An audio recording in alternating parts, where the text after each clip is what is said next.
Welcome back, everyone. The Grunge Bible podcast rides again. My name is Chris Salona, and I'm here with Ethan Shalloway for episode 117 of the Grunge Bible podcast. Ethan, how's it going?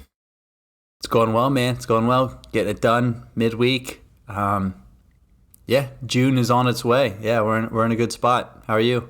We're just rolling along. I have been so unbelievably busy for the podcast, for life, for everything, but it feels good. We're doing really, really well, and it's starting to get to that point in the year where podcast listeners, if you've been around, you know that it gets really hot in my apartment. So I'm about to enter the struggle zone. But you know what? That's the grunge ethos. You know, you have to get a little grimy, a little uncomfortable to get the things done that you need to get done. So that's what I'm doing. Yeah, in the winter we wear flannels all the time, and in the summer we're doing shirts off. So that's coming soon for the YouTube. Maybe the first July episode, exactly. Yeah, and I thought you were going to say it's that time of the month where we have to pay all of our bills, since we were just talking Ethan, about it's always that time of the month. I feel like know. every single day. It's like, I just wake up, time. and it's like before I leave the house, like you just have to spend like $40 on something. Like I 5 minutes before we started this, I just had to buy some external hard drives for this podcast, and boom, there's $180 out the window. But it's the price of admission. Mm-hmm. Yeah, I can't wait to buy a new laptop or something for the and buy all the lights and shit. It's coming. Absolutely, yeah, it's coming down the pipe. And transition time. Now, one way that you can help us. So, if you are listening, if this is your first time, please just listen, enjoy, see if you like it. But if you are a long-time listener, you know what we're about to say. We have ways to support this show and the page and just in general what we do in the community. And the biggest way is directly to support us through Patreon. So we have 3 levels, a $2, a $5, and a $10 a month. That's nothing. That's nothing for you. You know, if you break it up 4 episodes for $10, it's like $2.50 a piece. Basically free. So please consider becoming a supporter and having some skin in the game, as we like to say. And that'll help us improve the quality each week, improve the drive, all of it. You know, it'll just help the page, and you'll be a part of something. And like Chris said, you'll be able to spend money before you get out of bed, so that's always nice. But exactly. Please consider, if you're a longtime listener, this is the time. Act now. It is, and I got to tell you, we've been on a little bit of a heater. I feel like for the last 3 or 4 episodes, I've been able to be the bearer of good news and showcase the fact that people have decided to get some skin in the game. And it's really important because, you know, there's, at this point, 117 episodes in, there's a fair amount of people that listen to us every week. There's a lot of you out there that have been with us. And when you're in a big pack, a lot of times, if there's something that needs to be done, there's a kind of diffusion of responsibility. It's like, oh, somebody else is going to do it. But, right.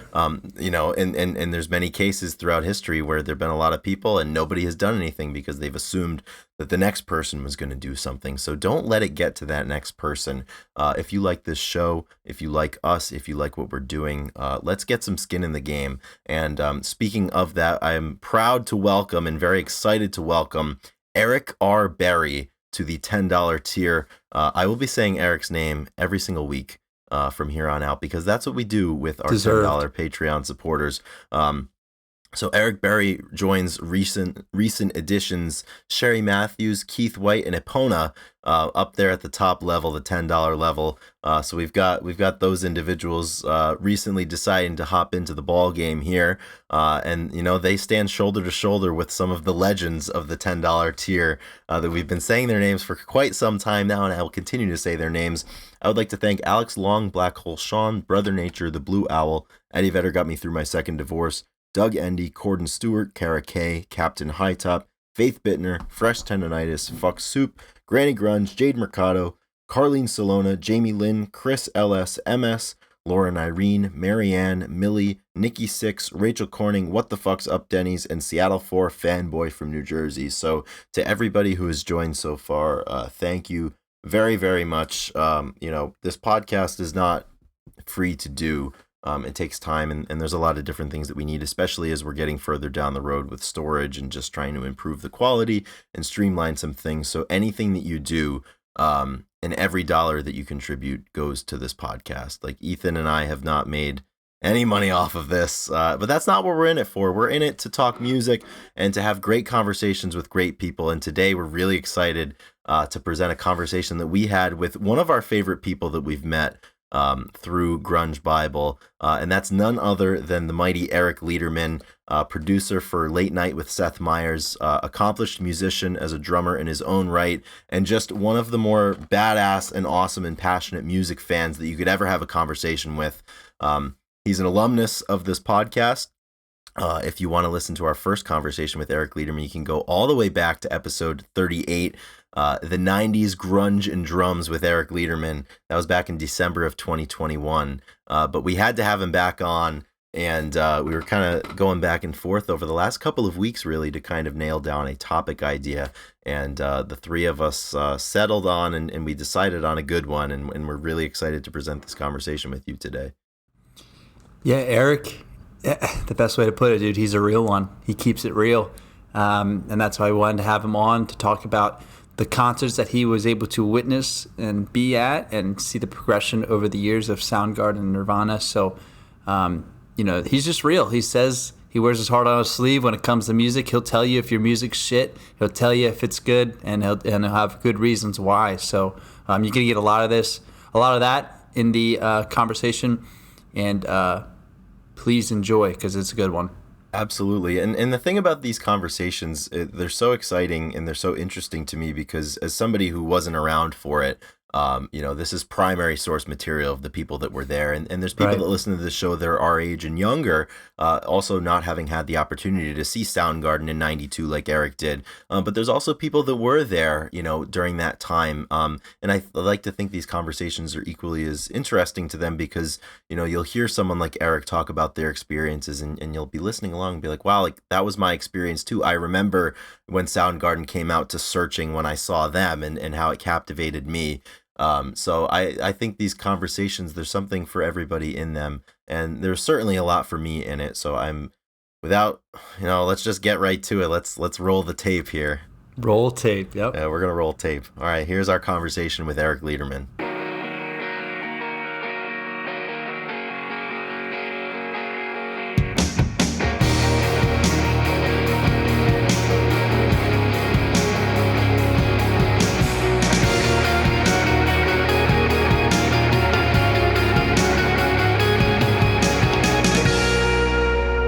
Returning to the Grunge Bible podcast, we are joined by Eric Leiderman, who is a second-time offender here on the podcast coming on. We've had him once about a year ago. Eric, how you doing, man? I'm great. It's so nice to be asked back.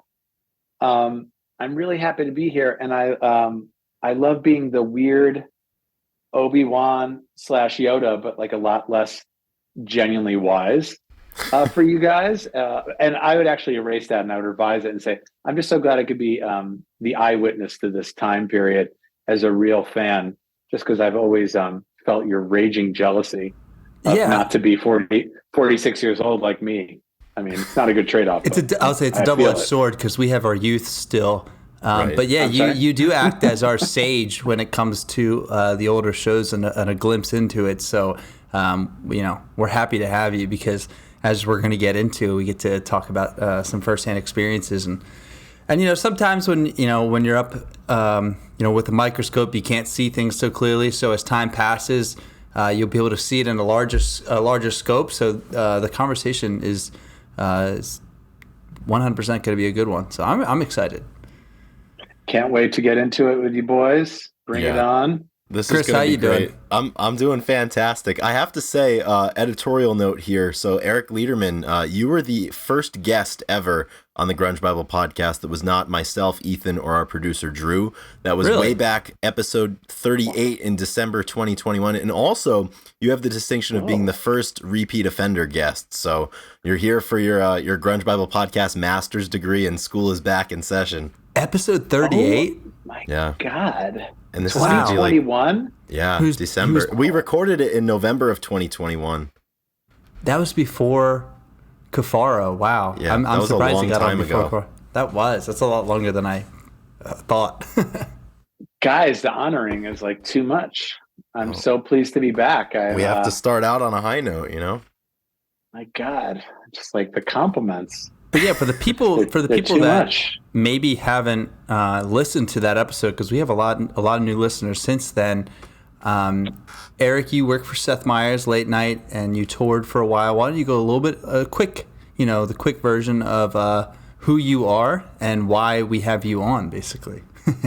Well, besides my age and the fact that I was a firsthand eyewitness to really the grunge movement, like hitting, I will just say that, I mean, the biggest thing is like Nirvana comes out, Nevermind explodes. I'm at gym class, and some like music snob, great guy though, his name is Lee Cohn. I remember he's like, "You've heard Nevermind, right?" And this is my freshman year, like very early days, 91. So like, just to put everyone for context, Nevermind hits at that incredible like time where to say I was impressionable is an understatement. Yeah. So then from there, we're off and running, right? Fast forward to like 2008.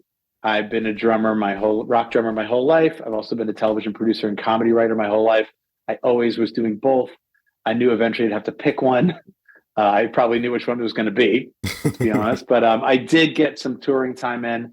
I had my own original bands for years. And in 2008, I toured with a band called Pearl, who is comprised of Pearl Aday, who's Meatloaf's daughter, has got an amazing voice. She still plays. She's a really wicked player. And Scott Ian, her husband, of course, of Anthrax fame. And they saw me playing my original bands like at the Roxy in LA in like 2007. And they asked me to audition. And then from there, like I opened up for Velvet Revolver, Meatloaf, and just did like a couple of years with them, touring the country, touring the US and the UK. So I had my experience as a touring drummer, and then I kind of had to make a decision. I think, like, do I really want to do this as my TV career was kind of moving forward? And yeah, I don't have any regrets about those things. Thanks so much for asking. But I will tell you that getting to experience it and being able to tour and having that opportunity is something I think that a lot of people think about. All of us who've ever picked up an instrument and actually doing it, even though it was only about two and a half years. I'd still played in my own band since I was 10. So to actually have that experience after dragging my shit around, working with other people in bands, booking shows, dealing with my gear, getting better at my instrument, to have that experience is really priceless. And, it fulfilled all my dreams. And I was just going through all my concert tickets, and I think about all the shows I had seen from when I was like 7 or 8 until today, where I'm 46. And I just love live music. And I was really there for that pivotal time of when grunge really brought everything together. And now I'm a producer for 10 years at Late Night with Seth Meyers. I co-run the show. I oversee the band. I created the rotating drummer program, which is probably my biggest claim to fame as far as it relates to this podcast, where I've had over 200 drummers, including some of the best drummers of the grunge era, which we could talk about briefly maybe a little later. But I've talked about that on the last podcast a little bit more if people want to go back and bore themselves with that. But that's it. I've been there for 10 years. We're in the middle of a writer's strike right now. So it's a little bit of a weird time. We have no new shows. And I actually just canceled Matt Cameron today, who was going to be on the show, I believe, next week. We'll pick him up. Let's pick him up, Chris. Yeah, let's. I mean, you guys should get next week. Next week. Wow. Strike next while week. the iron's Matt, hot. if you're listening, absolutely, he's available. But like Matt, if you're listening, which man, I hope he is. But I think Matt would be great on the show. Don't you guys? I mean, come on. Yep. It's going to happen this year. We'll talk about that later. Oh, offline. But yeah, so like that's what we're looking at, where we're canceling every week. We're waiting for a resolution, and until the WGA gets their deal. So yeah, Matt, we had booked Matt like probably 4, 5, 6 months ago. So I just had to reach out and be like, man, it's not happening. What a bummer. Like, hey, by the way, yeah. Yeah, he knew, and right. He had checked in, and he's done the show, I think three times, 2 in studio and once remotely, and just a wonderful guy and player, as we all know. And so hopefully we'll revisit that down the line. So that's the synopsis to me. Quickly, just because we're on it, what makes Matt really good for that show? And when you have him on, you playing with a band, like, what? Because we know him in Soundgarden. So what is he like when he plays with a different group of people? Same thing for every drummer of like why they're good. It's because they listen. And this is something like I've been asked this question many, many times, and I probably have a different answer half the time. Um, and I've settled on this one. It's like, what makes a good drummer for this? And it is listening. And as a musician, if you come in, you're like, what's the assignment? And I think a lot of the drummers who do not excel, and I would say everyone's great, but we all know it's like not everyone is great, and it's not a great fit for everyone. It's a very strange gig. It's a week, and you come in very cold. But to listen to what the band is playing, and then to have to be responsible all of a sudden for playing in a band where the band has been playing together for 10 years, they know each other pretty well, and to end those songs and those cues, and to learn everything is coming from the stage manager, from me, from the band, and then to also be recorded on live TV in front of a studio audience, is daunting. So what you have to do is you have to zen out, and you have to listen to the instructions and to the actual music. And Matt is one of those guys who came in and maybe was like, oh, oops, let's try that again. But I just can't remember, but probably not. I think he was like one of those, yeah, I got it. Yeah. And there's a handful of guys like that. I mean, Yeah. like a Josh Freese mentality where it's like, what's the assignment? Is the assignment Foo Fighters? Is the assignment Late Night with Seth Meyers? And guys who come in are just like, got it, because they're great listeners. That is the skill for all drummers. Listen, understand what the gig is, what the music is, what the assignment is, kill it, get your check, and keep moving, especially for the gigging player. So. That's awesome. And yeah, just you talking briefly about all the stuff you've done, we're reminded why you're perfect for this show, because man, you lived it. And similarly, in my athletic career, I'm getting to a point where I'm traveling a lot and being on the top stages, and I know that no matter what, at the end of the day, like getting a taste and getting into that world a little bit is gonna hold me over for the rest of my life. And I feel like you got that touring experience, and it's invaluable, and that's really special. I'm glad that you have that experience, because and it's probably it helps you a ton with your job, obviously now today. And but yeah, what a resume! It's always exciting to hear it again. It's a weird one. Yeah. It is niche as fuck, and I definitely don't think my parents understood what I was always trying to do until I got the gig at Late Night, where it's like freelance writing, producing. Then I'd go on tour. Then I wouldn't work for a month or two or three.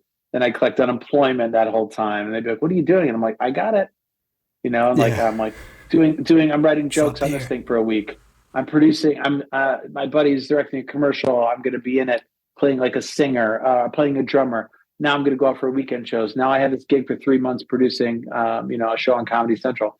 So all these things converge to the weirdest resume. But when they said, that they needed someone to manage the band on the show in 2013 before the show launched, I was like, well, your producer is the most qualified. And then into the drum program, like it's lucky for everyone, me and for them, like that they had someone who worked with bands, and it's all really worked out wonderfully. I'm very grateful and very appreciative. And to have a job for 10 years in this business is a weird and super fortunate. So. Absolutely. And it's funny, like from the first time that we spoke with you, like you just instantly are aware of just the passion that you have for music, and how you've spent, it's really your life's work honing that passion and exercising in areas where that passion can live and breathe and develop, and you can have experiences. And so much of that started when you were young, going to shows. And as we were talking about earlier, born at the absolute perfect time as it relates to what we do here. And really, like, arguably one of the better times to be coming of age in terms of what music is popular and what people are into and what you have the opportunity to go and see. And that's something, when I was growing up, I was never really a huge music fan, and I didn't go to my first concert until I was like 17.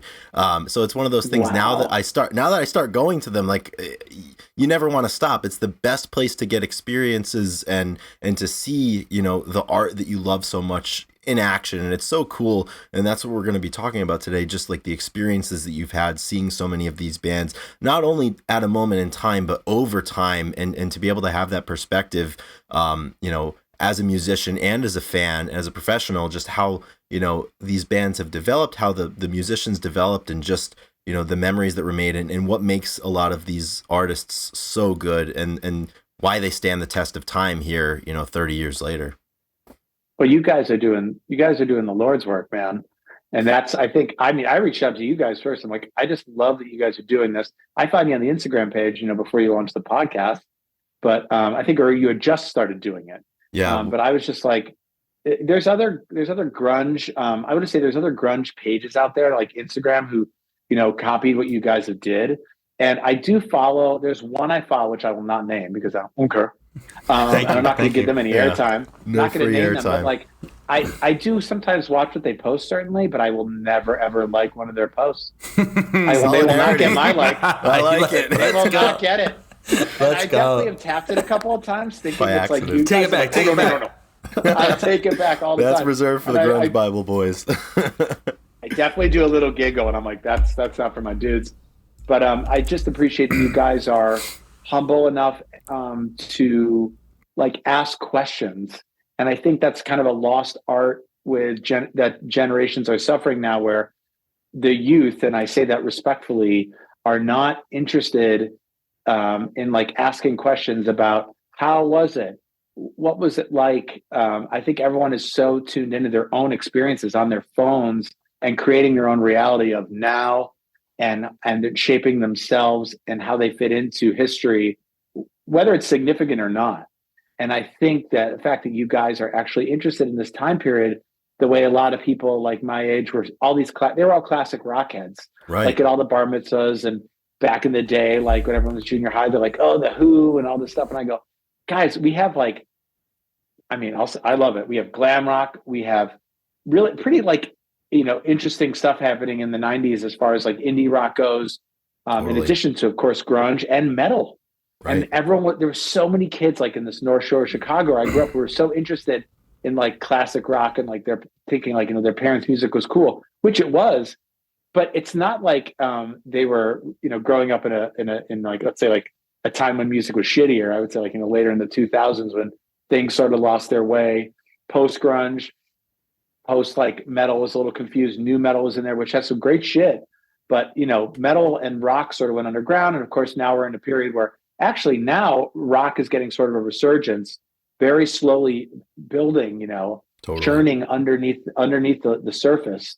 And I think you will see that in like the next couple of years, that like maybe in a year or two, rock is really going to come up. I think people are a little respectfully to hip hop, and which is really the pop music of our time, and just a lot of syrupy pop music. That stuff will have its time again too, but I think it's really oversaturated.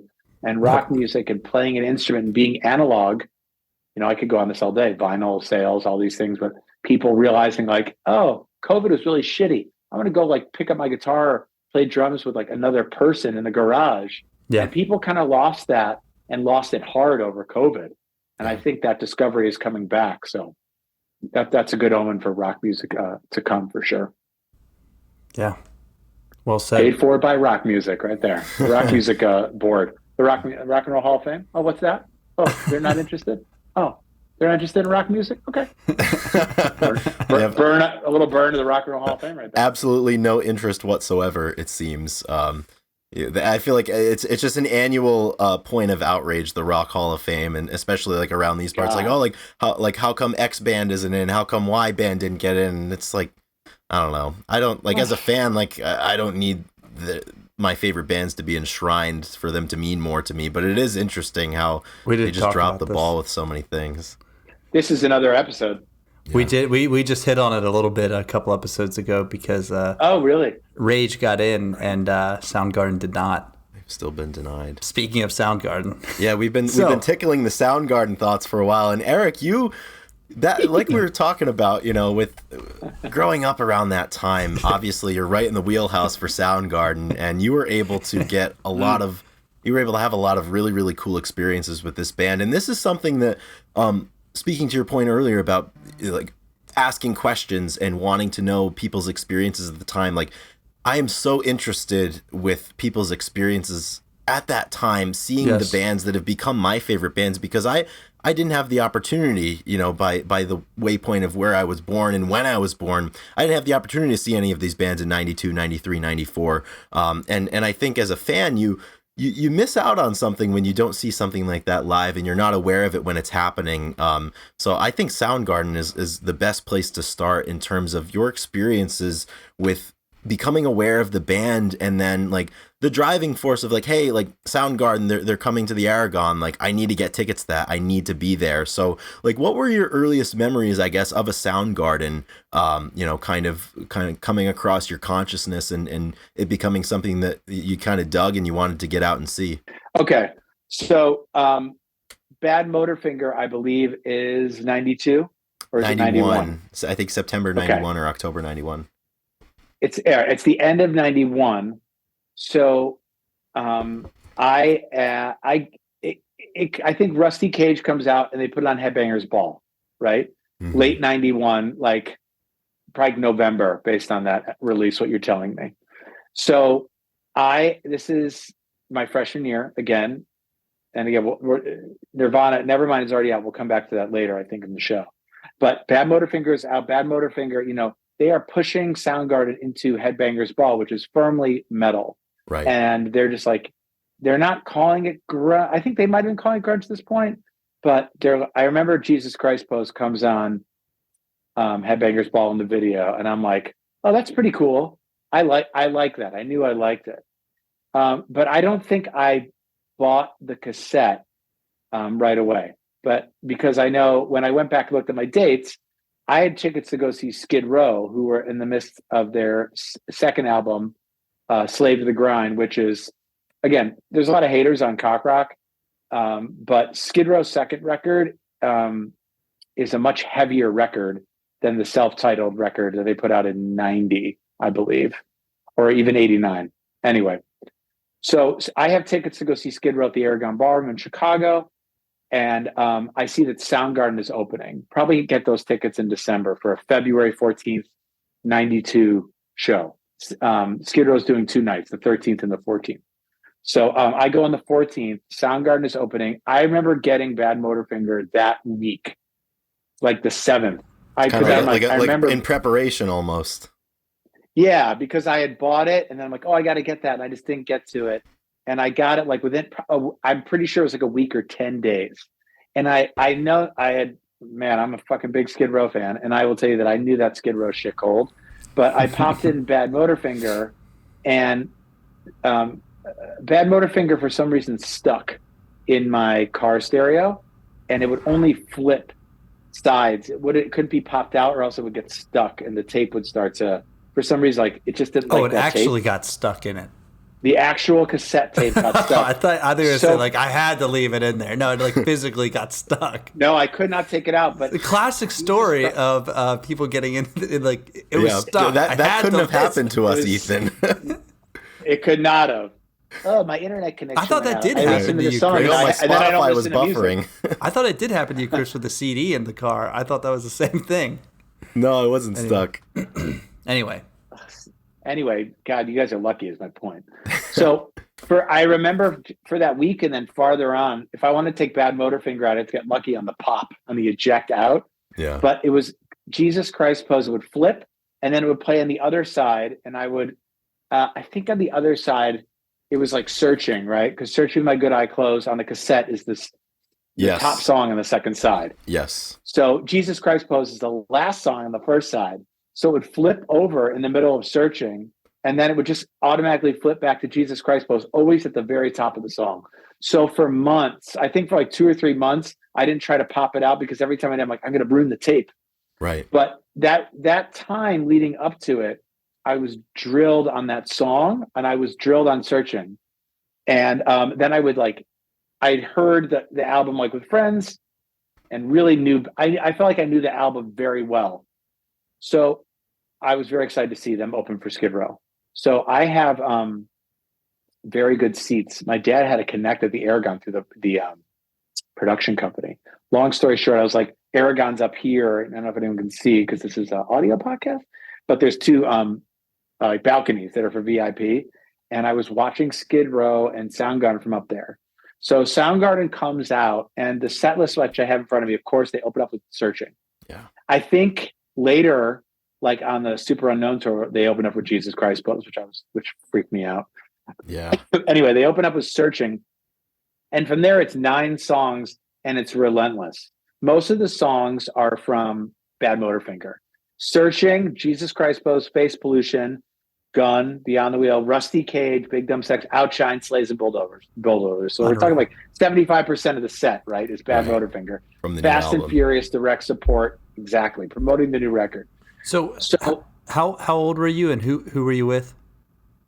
92, I am 16. I don't remember exactly who I was with that show. A couple of friends, like 1 or 2 or something? One because it was a plus okay. one.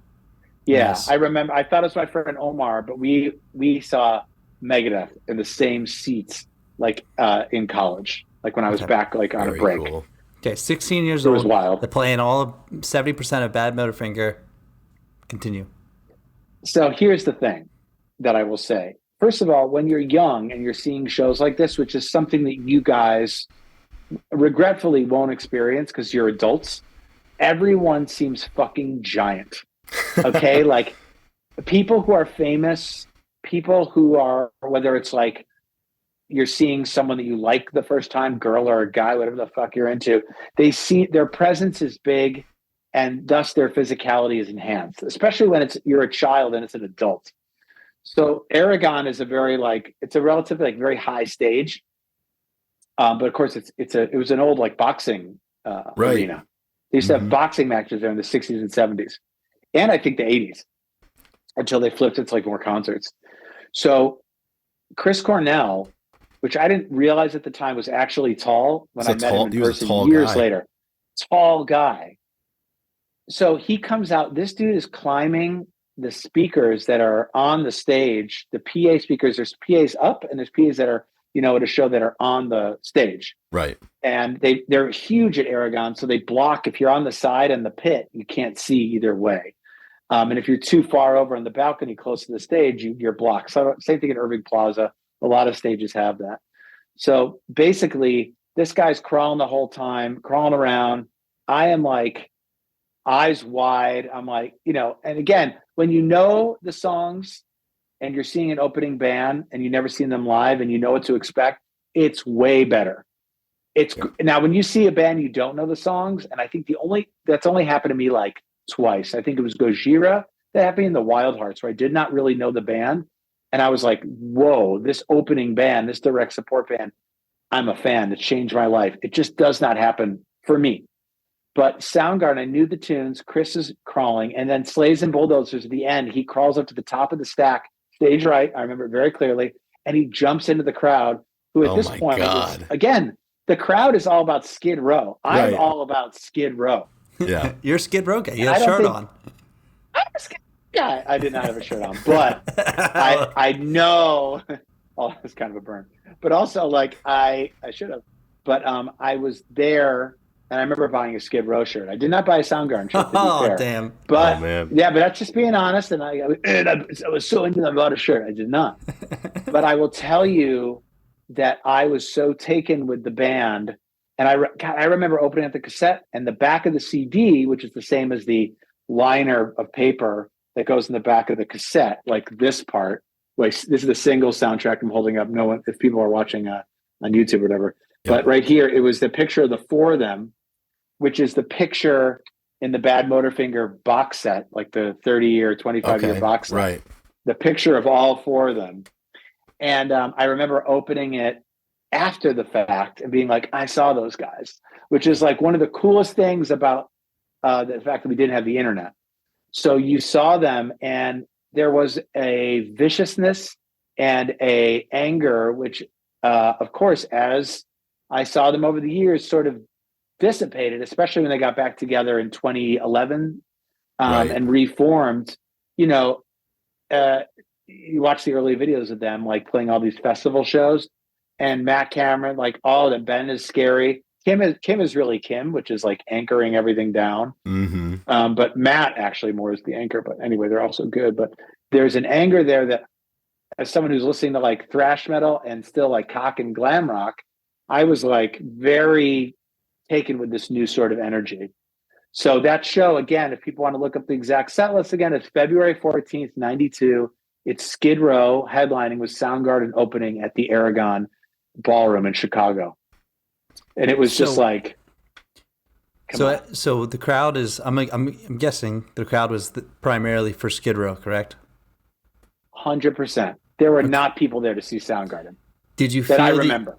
Did you feel the energy shift when they were playing? Like, obviously you've had this awakening. Did the whole crowd have this awakening where it was like, whoa, like maybe they should play a little longer? Like, was everybody kind of on the same page there, like once they were going? So that's a great question, because it brings me to the point that I didn't really relay, which is at the end of the set, I remember looking at my friend and being like, oh, they're pretty good. And I was like, I didn't say it to him at the time because I wasn't wise enough to think it of the zeitgeist. But I remember going home and being like, a couple of days later, I think, being like, oh, this is the end of glam rock. This is a new era of the Seattle sound, and I witnessed it. And I'll tell my parents, like, I'm so mad that they didn't go to Woodstock, my parents. I'm so mad that I couldn't have gone to Woodstock. But this is the point in my life when I realized I am in the eye of the hurricane of this new musical movement. And I am present, and I'm going to be an eyewitness for all of it. And I've always had that attitude about, like, I have to go see the show. But the glam rock stuff, I saw a lot of it, ton of it. But compared to like grunge at this point, I made it a point now, like, to not miss shows and see all of it, because I had been lucky enough to see the shift. And don't get me wrong, Skid Row also came out, and they were great. That's a band of a lot of glam rock bands. It's a shame they broke up, because remember, like, Skid Row toured with Pantera, great live band, real rock and roll attitude, like punky attitude. They got pigeonholed as being a dumb cock rock band. They were great. And with Sebastian there, now Sebastian's not in the band for decades, but it was really, really good. And I still left feeling like I was here to see Skid Row, but I started to really laser focus on Seattle after that show. The last part, the crowd was, it was a lot of like, they knew this and they knew because I knew, and most people were older than me. Right. You know what I mean? Yeah. They knew. I have to say it's not very often in any area that you're witnessing something in real time and you have a strong enough feeling that you can kind of like get your arms around it, take it in, and realize where it's going. And to be, in that setting in 92 when, Badmotorfinger, 10, Nirvana's Nevermind, like, they're not even 6 months old at this point, and you can feel the earth shifting, musically, and to be able to witness that firsthand and know, like, you walk out of the Aragon that night and I mean, it's not often that a band is able to captivate people in that way, and the sound is able to be so new and so just encapsulating, to anybody who might come across it, especially in a live setting. I mean, it's one thing, to pick up a CD or pick up a tape of Badmotorfinger, but for me, not having had the experience of being able to see them in 92 or 94, like Searching and Slaves and Bulldozers live back in that era, like you said, the aggression, and they had this way that they were able to play, and it sounded so drunkenly sloppy, but at the same time just dead on and just so aggressive and almost feral, that it's such a special thing. And I don't know how anybody could watch something like that in real time and not realize that, like, hey, this is special and this is going to change some things. Well, remember, this is happening at venues on this tour all over the country. Right. There's other people like me, younger maybe, not by much, but like older, who are like, they're like in the cock rock glam world and being like, holy shit. And they probably realized that also, that like, oh, this is like a new thing. Oh yeah. This is what a band does. Like, I remember Korn opening up for Megadeth on Megadeth's Euthanasia tour. And I think it was in 94. And it was at the Riviera, which is a venue just across the way from Aragon. And Jonathan Davis comes out playing bagpipes, and all the metal guys are like, fuck this shit. And I'm like, who's this band? And I was like, now it didn't grab me the same way. I'm not a giant fan of the band to the point where I'm obsessed, but I think Korn actually has created a sound, and I actually think they're quite good. And they did a lot with a little, and they deserve a lot more credit from a musical standpoint as being good players, especially Jonathan Davis, really underrated musician. But when they came out, Jonathan Davis wearing a kilt, playing the bagpipes. And I'm like, this is something totally new. I don't know if it's like totally for me. Like I didn't have that switch moment, Right. but I knew, and I had a switch moment about like, this is a shift. And this is the next shift for the metal guys, the metal titans who would go under a little bit then, like Metallica, I think Load, Reload around 90 and like early mid 90s, post Black Album for Megadeth, post Rust in Peace, all the big thrash, big four bands, Slayer 2, Anthrax, they were going to go back under and make way for this new metal scene. So I got to witness that as well. But to have that and to bear witness to that is like the coolest. And I treasure it more and more now. And to be able to tell it on this forum is a reminder to people of like, get there early, see those direct support bands, whoever it is, get there early. Okay, fine. You can't get there for the first band if there's like 2 openers. Get there for the direct support. Be there, at least for that, to support those bands. And maybe you'll hit there'll be a little nugget there, a little gold nugget there for you to see. And then you get to be privy to that. What a pleasure that was. Yeah, and the coolest thing in 1992, Soundgarden, they played 132 shows that year. So it's like you just figure across the country and across the world, even how many people walked into a venue, saw them that year, and walked out and just knew that something was different and that they were witness to something that they hadn't seen before. Because I think, after Bad Motor Finger, the band really, really went to new heights and they harnessed something that was inside of them in such a way that was so just captivating to anybody who saw it at the time. They changed the air in the venue. You know what I mean? They changed the fucking air in there. And when that happens, it just is like, it changes the way your blood flows, the way your brain fires. And to do that, to your point of these, 130 plus shows across the world. Now, is it going to happen to everyone there? No. Yeah. But it actually, it is more significant of a feeling when they're the opener. And direct support than like people going there to headline sort of know what it is, or my friend took me to this show, I didn't know, and they were great. But direct support, to really to be remembered and leave an impression like that, God damn. Yeah, because there's always that element for direct support or opening bands. Like the vast majority of people are obviously there for the headliner, so there's that like that little bit of time at the beginning of the set where it's like there's just a collective mood in the crowd of like, all right, let's see what you've got. Yeah, like let's see what you got. Like I'm here early because I'm here for my favorite band that's coming on in an hour. Like in between then and now, like what do you got? And for a band to just like and the set list that they played that night, I mean, they came out guns blazing for those 9 songs, and it's like, hey, you asked to see what we had. This is what we have. And they have to do that every night. You know what I mean? Because every night, that's the thing. These guys don't have a pot to piss in at this point. Right. And they have to do that every night. They don't have Spoon Man. They have rock songs, like hard, heavy rock songs. The Black Hole Sun music video doesn't exist yet. That's it. That's the better example. Yeah. They don't have that. And they are out there to prove. And like, remember all the glam rock bands? People laugh. It's like they got through and they got broad with their audience with ballads, with power ballads. Exactly. Yeah, right. They would draw in the ladies. They would draw in the ladies with like, it's that same thing. Hey, this one's for the ladies. This one's for the chicks. You can say it's gendered all day, which it is, but to be more broad, you sometimes have to soften up to appeal to a completely different fan base. And these bands in the grunge era, especially those first albums, I mean, look, Pearl Jam, Jeremy, Nirvana Smells Like Teen Spirit. And then what is it? Like Something in the Way, Holly. I mean, Soundgarden, right. The second record is Black Hole Sun. Spoon Man is a little more digestible. These guys didn't have any of that shit. And then they have like Gun that they played. Yeah. They played Big Dumb Sex. Yep. Beyond the Wheel. And and that is him just at the top of his fucking voice. The whole, he nailed it. I can't go back and be like, oh, did he hit those notes like I am now? But like, I guarantee you hit the fucking notes. Yeah. Right. Hit the notes. And it was something. So yeah. Goddamn.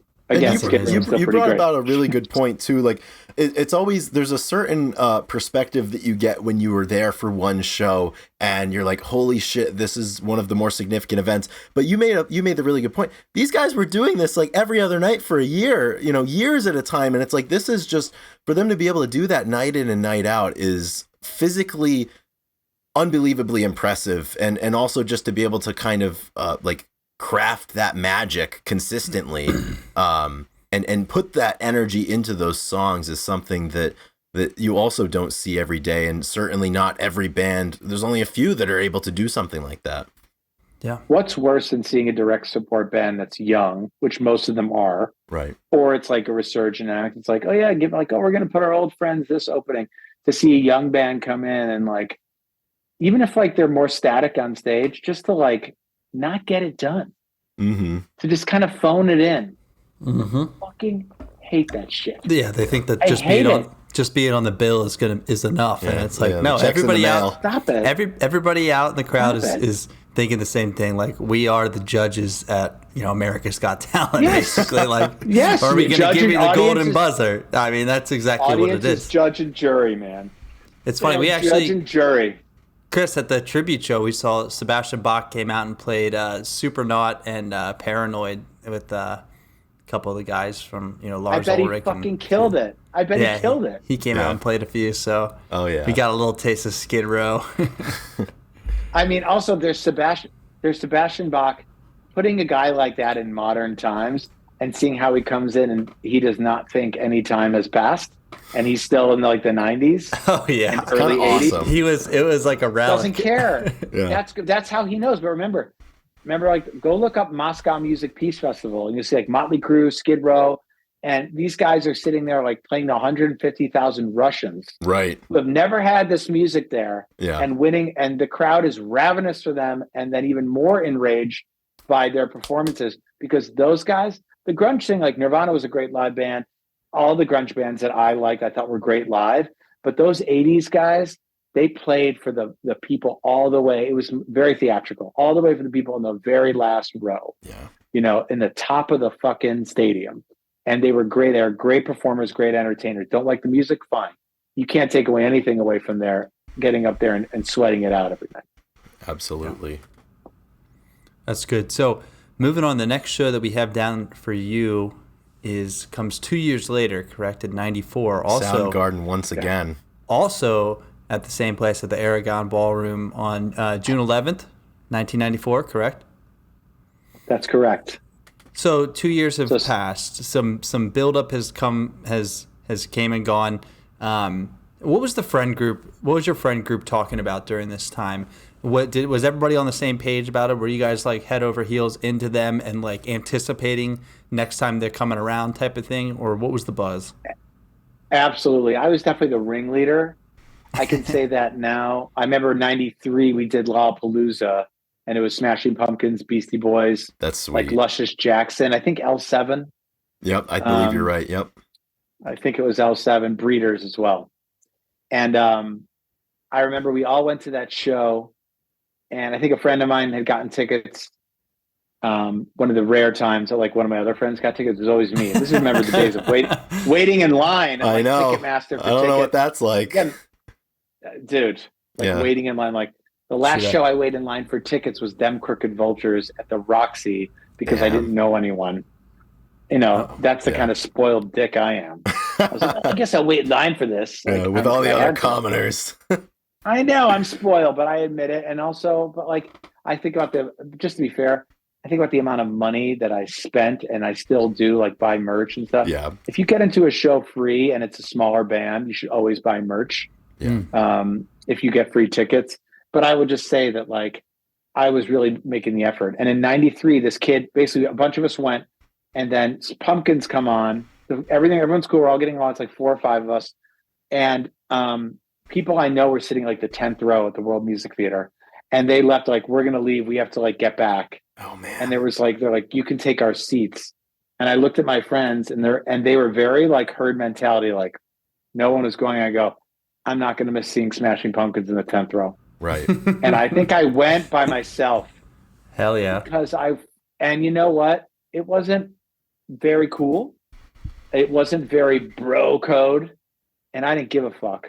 Yeah. And I was someone who was very concerned about what people thought of me in that time, and I didn't want people to be mad at me. And I'm still that kind of person where I'm just like, I want you to like me, don't be upset.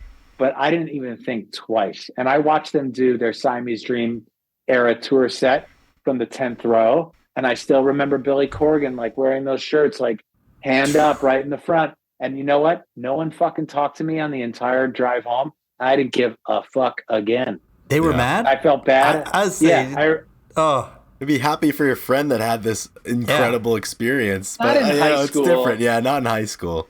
You're This right. is junior year, I think. Petty, like yeah. sophomore. Yeah, and I was definitely like ignored, and like also it just cemented the fact that I did my own thing, Right. and at the time felt shitty, but I also was smart and mature enough to know I didn't care, and I wasn't gonna, that was like the rebel in me where I was like, hey, so it was like I was like the apologist rebel. Yeah. Hey, sorry, but like I'm not missing this. Yeah. But like, also, like, if you're gonna ruffle some fuck you, feathers, I do it again. Yeah, if you're gonna ruffle some feathers, like it's worth ruffling the feathers to see the Smashing Pumpkins in the 10th row in '93. It was old. Siamese Dream was everything. Yeah. Like that album was everything. That was like the movie. And I was like, we were like 25th row in like the world, a big outdoor amphitheater, bad sound. I was like, I got up there and I was like, whole different concert. It was heavenly. Whole different concert. So fast forward, absolutely. And again, sorry to those guys, not sorry. So 94 June, Soundgarden's there. I know we're on summer break. I was definitely working at home and being around. And I know my friend Simon is there because we were talking about it today because I called him to get a little prep. I know that I had smoked a lot of marijuana. Nice. That was one of our questions. Fucking high. That was one of our questions. What drugs? Fucking high. Yeah, what drugs? What drugs and how much were you on for these shows? Only weed. Yeah. Nice. Only. Like I was not I drank, but I didn't care about drinking in high school. I drank a little bit more. I drank in college, but rare, like to get drunk, it was only about getting high and only with weed. Very, very, but like we smoked weed the way in high school and college, the way that more so in college, the way that frat guys were competitive with beer. That makes perfect like sense. Very into like, and that was much in college. It was more competitive, but high during the day. Like, in high school all the time, a couple times a week, I get picked up in the morning, listening to Primus, listening to Sailing the Seas of Cheese. Right on, yes. Smoking, John the Fisherman, smoking weed. School. Absolutely. At 7:40, am I going to be late? Having Visine in my pocket. I mean, I know, and I don't think I'm not proud of it. I think I told my parents, I think they were disappointed, but at the same time, like I navigated it fine. Right. It was all good, but yes, very, very high at the show. I would just say that my biggest visual memory is Chris Cornell now with short hair. Yeah, he chopped the hair Super Unknown era. This time. Yep. Just sitting there under a single light. I was very focused on Chris for this show. And I remember I had to go to the back of the Aragon, it's all general mission, the Aragon, everything, except for those VIP balcony.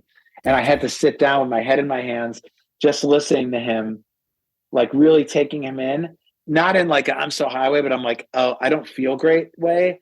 And Simon, I think, called me blackout, but I hadn't drank. I was just like too high, and I was too in my own element, like overstimulated. So the way I processed the show wasn't as clear as I would have wanted to. And there was someone else there who is now actually one of my peers, who is now actually pretty famous, who I will tell you offline about, who is very fucked up and very chatty and like too much. Great guy, a nice guy, but like I remember that night, like him and Chris on different Cornell. wavelengths. I was like, totally. But that show to me was the biggest difference. Is the obvious one is that everyone was there to see Soundgarden. Right. Everybody, because Black Hole Sun was the thing. And remember, it's 2 nights, so it's the 11th and I believe the 12th. And I went the first night because I was always first night because it was always like. Now I know that like they always have the second night to see once the first show sells out. Like we had a second night due to popular demand. Yeah. But of course, I was a guy. The second the show would go on sale, I would have to have tickets to the first night. I was never a second night person. It's like, oh fuck, I missed it. Those are all my friends. Oh, maybe I go the second night. I'm like Nirvana too, which we'll talk about later. At the Aragon did 2 nights. Same thing. I'm like, I went the first night because I didn't have money to go 2 nights in a row. and the first night was the first night. But okay, so let's just talk about the set. Why don't you guys talk about the set list a little bit? Because again, I'm still seeing like a very, very healthy amount of Bad Motorfinger. Totally. And now we're getting away from the Flower EP, from Louder Than Love, from the earlier stuff. Right.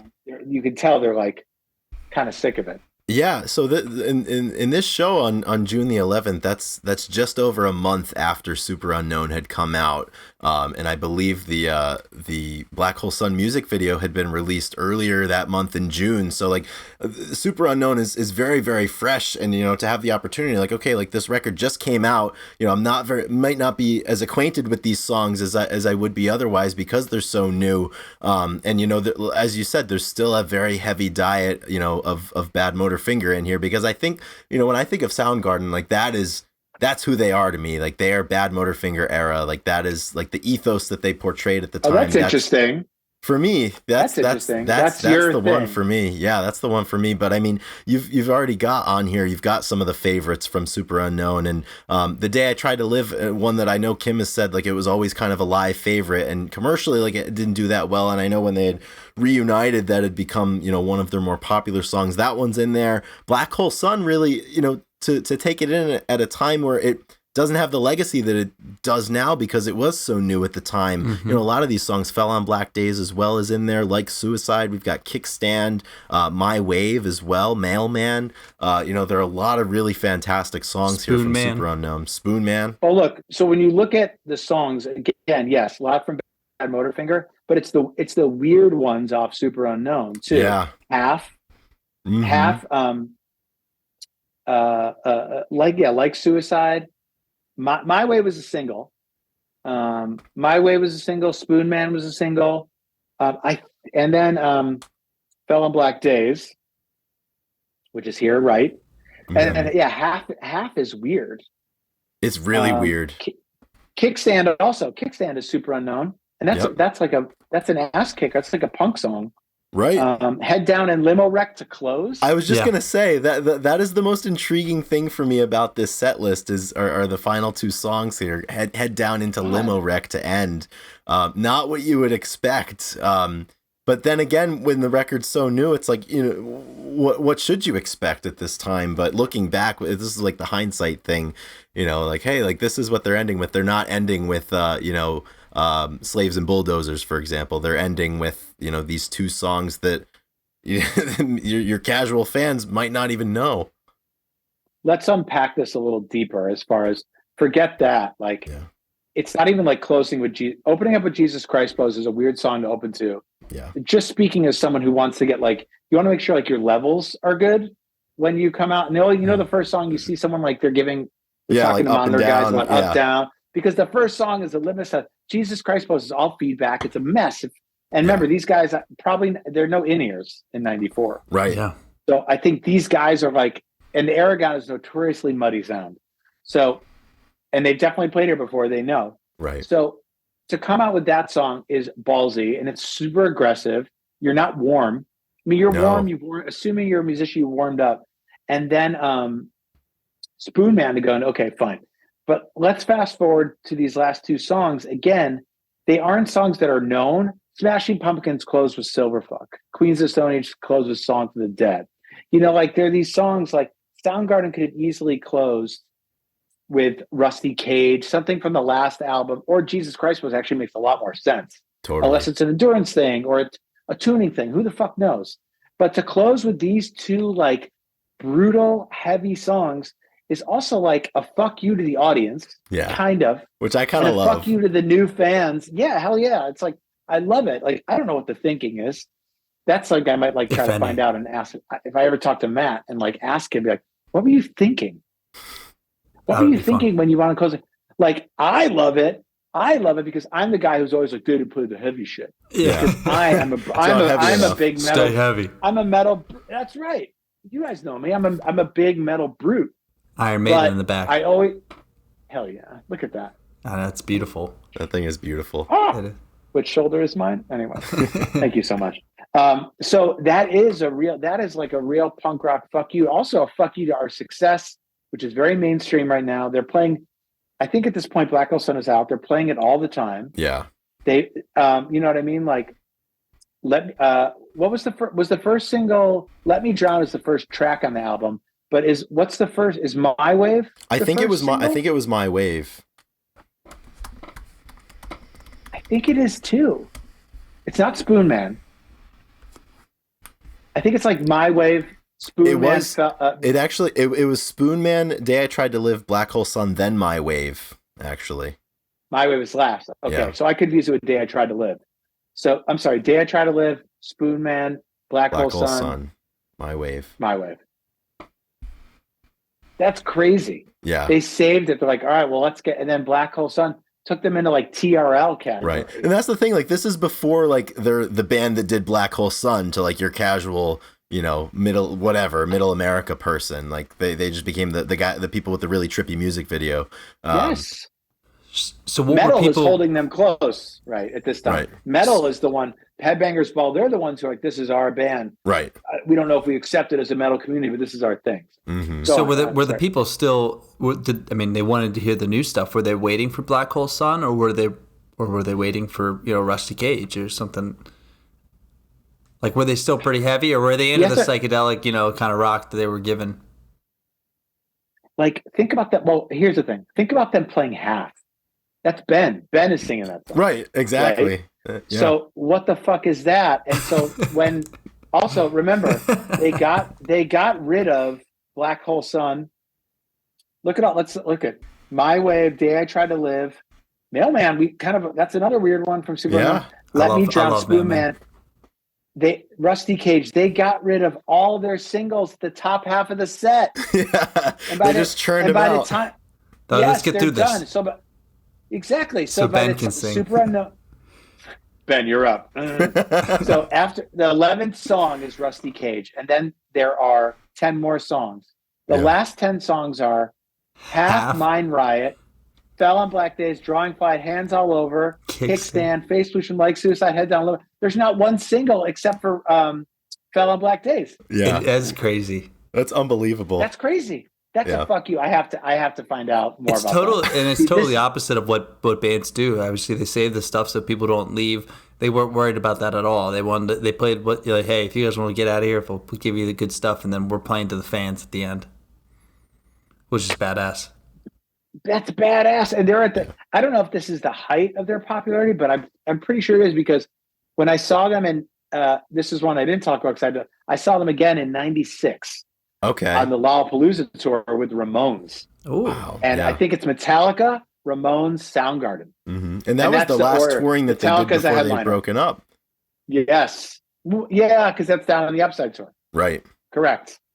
That's exactly correct. And that show, I don't remember much about anyone's set list, because it was like, I don't do well in the heat. It was like Randall's Island in New York. I was interning at K-Rock. As an internship, and I just finished my freshman year of college. So I was in New York City. I don't know what the fuck was going on. Mm-hmm. But it was that weird time where Metallica was doing, Load, Reload, and the Ramones are having like their last resurgence. This is '96. And Soundgarden is like, here comes another Soundgarden album. Oh, it's fucking just as good, if not better and weirder than Super Unknown. Much it's a total weirder. Evolution. Yeah. It's weird and it's great. And it's like, and then it was over. So I'm desperate. I got to go back and look at that. Then we'll offline about that too, about like how that set list was compared to this. But holy shit, this is a fucking case study in how to be badass for like this. This is like a set that was like made for me and like like the heavier fans, heavier, weirder fans. So God bless. Yeah, I love that. Sorry, I was so wasted during the show. It's always interesting, like bands and artists deal with their success and they provide commentary on their success in different ways. And I can't help but feel like this is a form of commentary about their success and about where people wanted to take them and what space they might have wanted the band to inhabit. And they're like, you know what? If you're coming to see us live and you're expecting, this, that, and the other, like, we're not going to give you any of that. Like, we're going to dispense with it at the beginning, and then we're just going to do whatever we want to do because this is our show and it's on our terms. Right. That's what Ethan was saying. Like, let's just get out of the way and then move on to this shit. Mm-hmm. So Ben can sing and we can do like all this, like, fuck yes. But like that to me, I think Now it'll be interesting now when we go to our next show. Right, because there's a lot of years in between. A lot of years. Now we literally 18 years. This is that real? Because then Matt did Pearl Jam. Right. Yeah.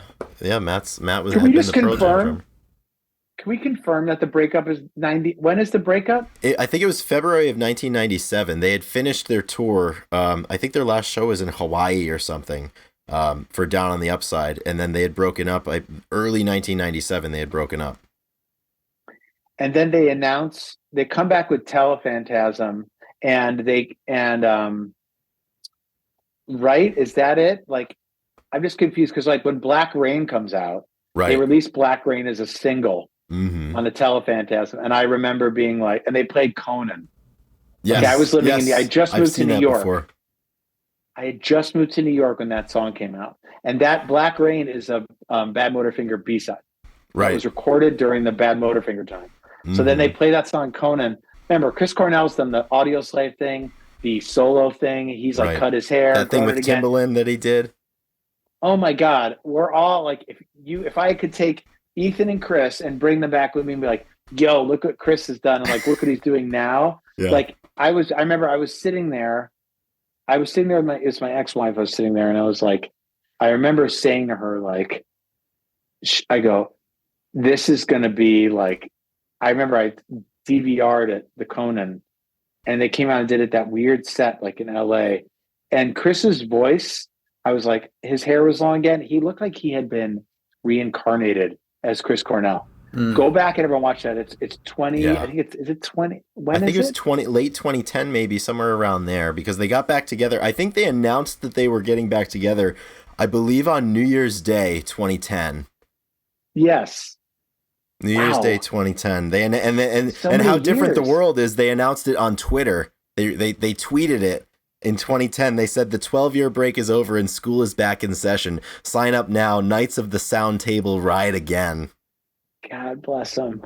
Incredible. God, incredible. That's fucking awesome. And when you go back and see him hit that note in Black Rain, the guy, you have to remember, these are not easy notes to hit. No. Anytime you hear Chris Cornell, look at old footage, like, and then when he came back and he was more screamy, he's still power, but like, it's like asking like, an opera singer to hit those notes. Even the best ones have to cap themselves. And he still did it in a way where I was like, and I remember turning and saying, Chris Cornell sold his soul to the devil to have another run.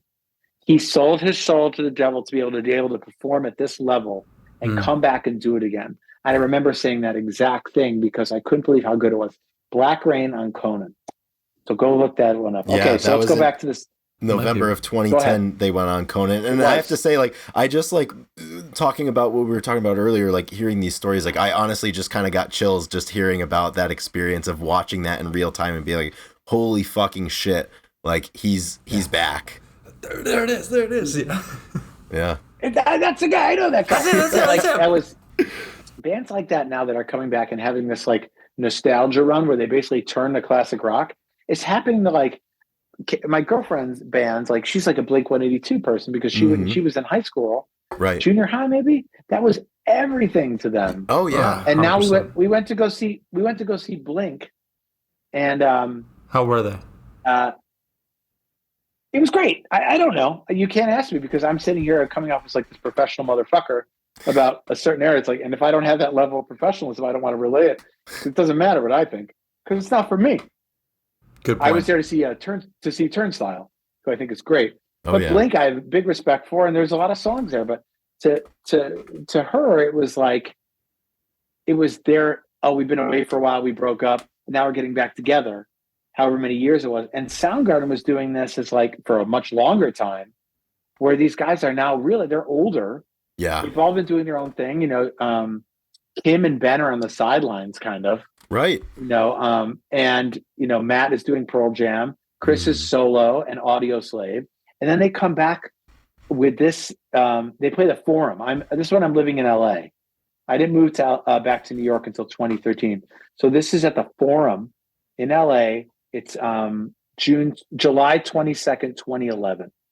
So you guys, please let's give me your initial thoughts on this set. Yeah, and I can only imagine for a Soundgarden fan the anticipation after all these years, and especially with you having the first time you had seen them was 1992. I mean, that's a good amount of years between then and this show in 2011. And I can only imagine the anticipation. Once again, people are there for Soundgarden. People are there because they saw Soundgarden on Conan and they were like, holy fuck. Like the boys are back, and it's still mint. Like they are still able to do what made me fall in love with them. And for me, once again, I mean, I love the videos, and I'll go back and watch concert after concert. You know, there's a hush over the crowd, and then like the sound is building, and then Searching comes on, and they play that opening that's on the album where the guy's talking like, this is my good eye, and then the band members come out one by one, and Chris comes out right in time for the beginning of the song. I mean, and once again, like after that, like they're off and running. You know, Searching, Spoonman, Gun, Jesus Christ Pose, Room 1,000 Years Wide to get us going here. I mean, right from the jump. That's a lot. That's a lot to come out. Yeah. That's a lot to come out with. I mean, the whole set list. Like, and then, yeah, I mean, continuing the Blow Up the Outside World, Loud Love, Big Dumb Sex, Ugly Truth, Fell on Black Days. Like, that's a great first half. But the other thing you have to remember is the new album isn't out yet. King Animal's not out yet. No, that was 2012. So they're not doing... Right. So they're not doing anything from that new album. King Animal, to me, is just as good as any of their other records. Yeah. I think it's fucking great. And I think it holds up and it's awesome. But Burden in My Hand, also super unknown. There's 1,000 fucking like active rock singles. Wait, Burden in My Hand is down on the upside. Yep, Down on the Upside. That one's on there. There's so many songs on Super Unknown though. Where I'm just like, yeah. It's like you almost forget. Like I'll listen to it front to back and be like, holy shit! Like I forgot this is still going. Like and yes, it just rolls and rolls and rolls. So many songs, but this is basic. This is an old school. This is a great set. Searching to open with, and Super Unknown to close, which I think is one of the best guitar riffs in fucking rock history. Oh, It says Mike McCready was on that. He came out on stage. Vaguely remember that. Vaguely. and I have to crazy, say, though. out of the shows that you've seen, so this is the third one that we've spoken about today. The first time we get to talk about 4th of July, which for me, I mean, Soundgarden 4th Final of July, song. that just apocalyptic sludgy riff, you know, last song before the encore. You can't go wrong with that. That's insane. They could have left on that, but then look at the encore. I know. Beyond Big the encore. Wheel, Hunted Down. He saves Beyond the Wheel for the nailed it. encore. Like Chris Cornell has been singing his ass off for an hour and 45 minutes, takes a 3-minute break, maybe a sip of water, and he gets out and starts the encore with Beyond the Wheel. I mean, that to me is just, like you said, the man sold his soul to the devil to return to what he was able to do 20 years prior. I don't know how it was any other deal that was made. I just like, how do you come back and do that? And Slaves and Bulldozers is relentless. These songs are fucking relentless. Yeah. Like, here's the bottom line. I remember being there. I remember being on the floor. It was a great show. I don't have like too many memories. I wasn't like the best time in my life. Yeah. But I just remember being so excited to be there and definitely like having no connections and getting tickets. I don't know how I got them. I know I procured them myself. But I just remember that thing I was talking about. They weren't going through the motions, but that's when this era is when I start to realize that these bands are back, and that's great.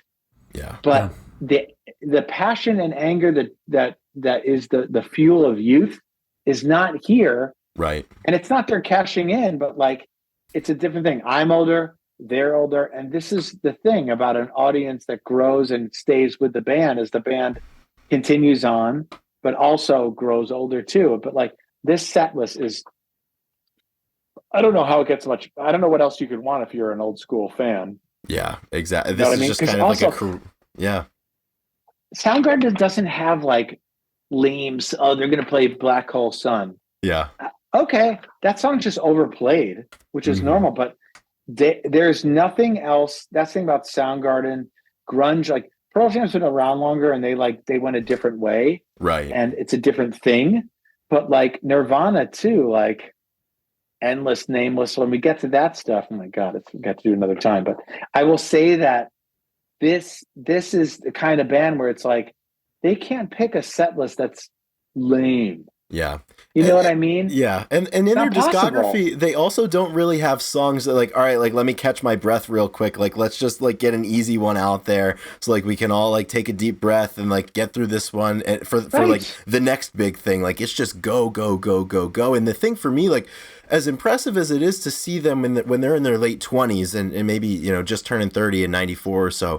I mean, the fact these guys are in their late 40s, some of them 50 plus, and that they're able to turn in a performance like that and because like the youthful energy and the anger, obviously, like you cannot recreate that. Like it's like the Who in their 70s, like singing Baba O'Reilly, like, you know, they're all wasted. Like it feels a little hollow at that point, you know. But it's like it's like 311 talking about like smoking like, time bud and stuff. And you're like, okay, exactly. And like to be able to return to these songs that so much of what made those songs great was that visceral anger from their 20s, and to be able to return to them and put them on in a way that it doesn't feel hollow or kind of like a bit, is something that's really impressive to me. Mm-hmm.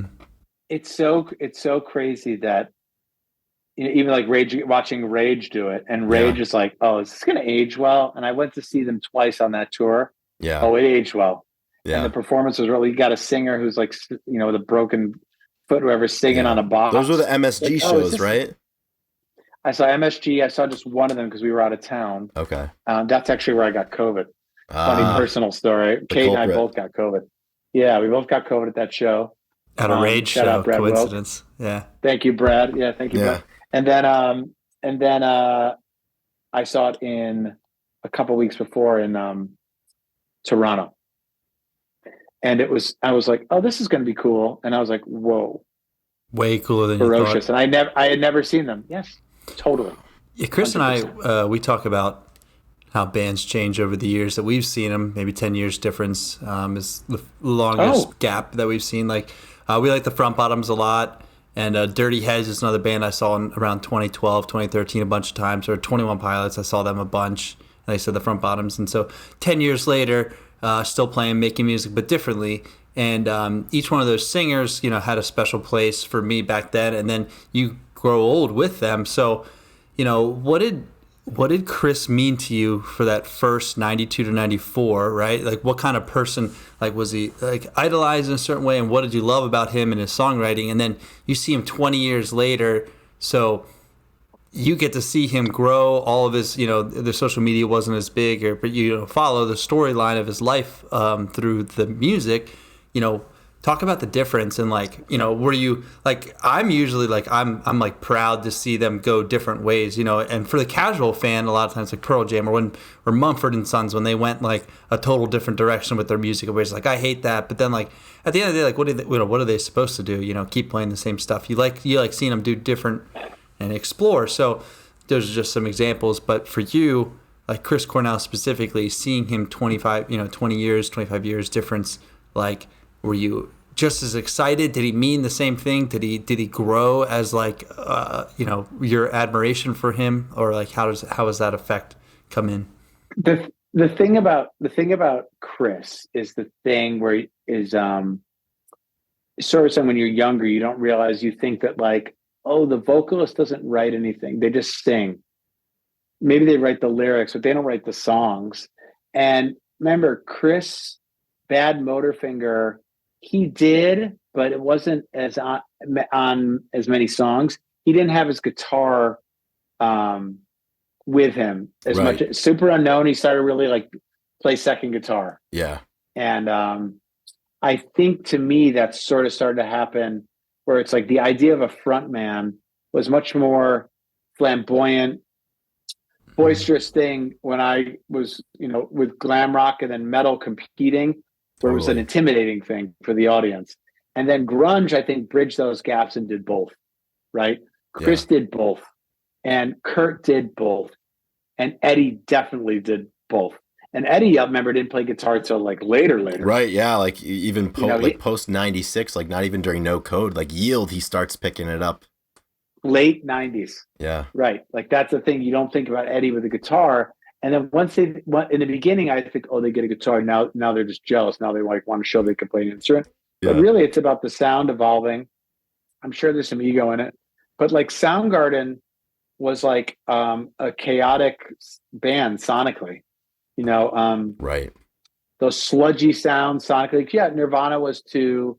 Mudhoney more organized, but it was more just like a specific the original, the pioneering grunge sound, right? The big muff sound that really doesn't get enough credit.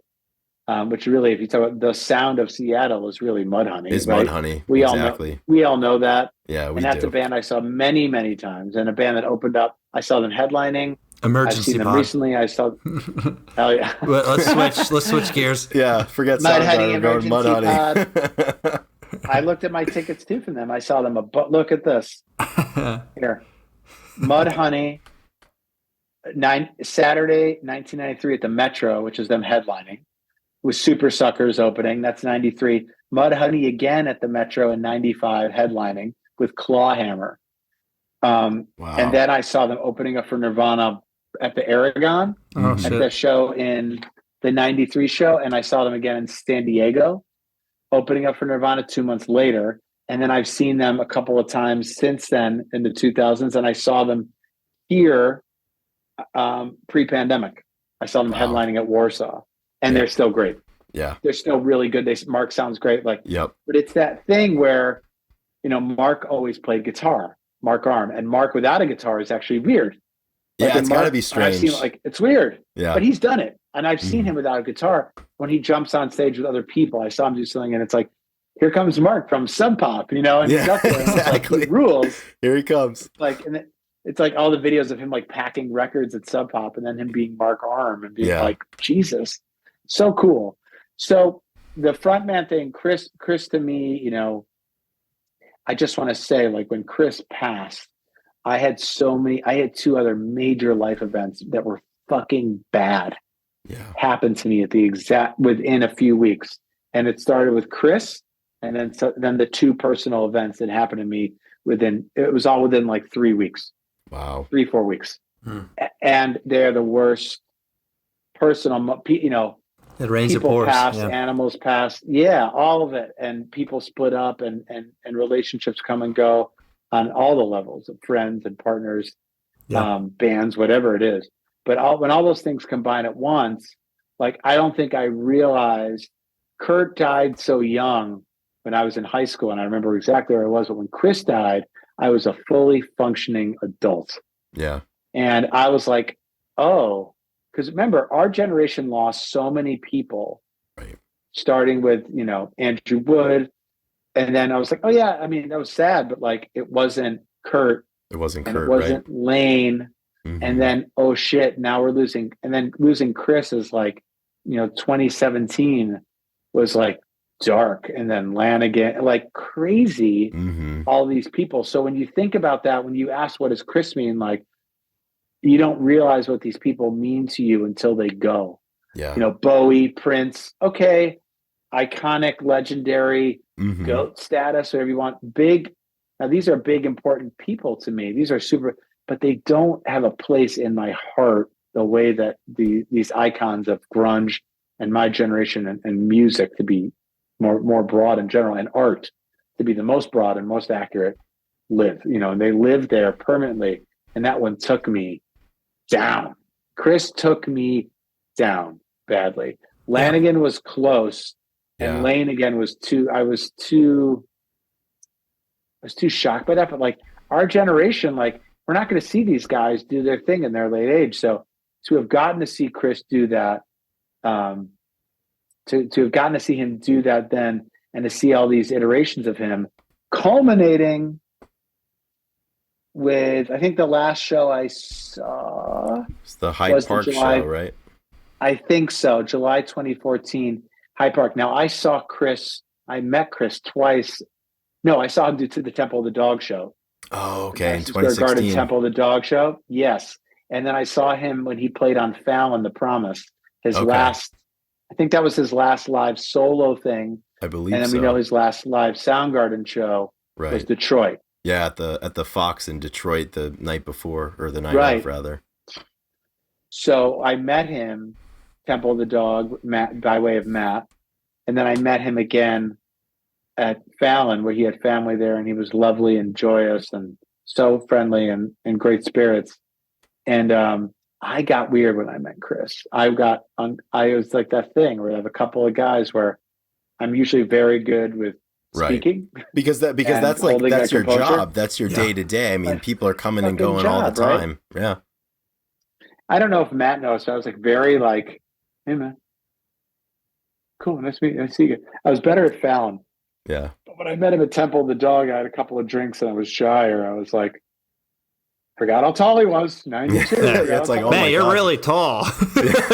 Really tall. I mean, people telling me that my whole life. I'm 6'4", Right. and but when you see someone else who's like tall, but then takes up all the oxygen in the room with that positive dark vibe that he has, Mm-hmm. and he's there with his family, I just like. Anyway, a little off tangent, but I will just say that to your question, like what he means to me is a lot more than I ever thought until these guys pass. Yeah. These strangers slash lucky enough to like have a moment or two with them when I met them over the years Yeah. Mm-hmm. through my So job or random thing. So it's probably safe to say A that lot.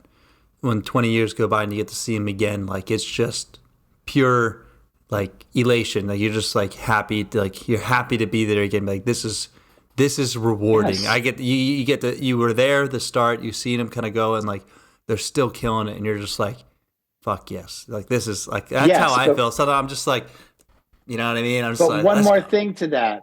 If you're pumped up, I get it. Like that's great. But the other thing is, especially when you guys have been doing this for a long time now, a couple of years, the one thing I'll tell you is to see them, and why this is why it's so sad when these guys pass and the band stop, or the bands like are fighting and like they won't get back together.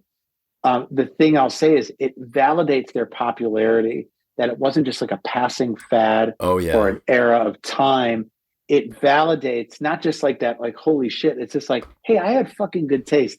And the pop music, which is what it is, because it's pop is popular, Right. right? So the popular music of my time wasn't some throwaway bullshit thing.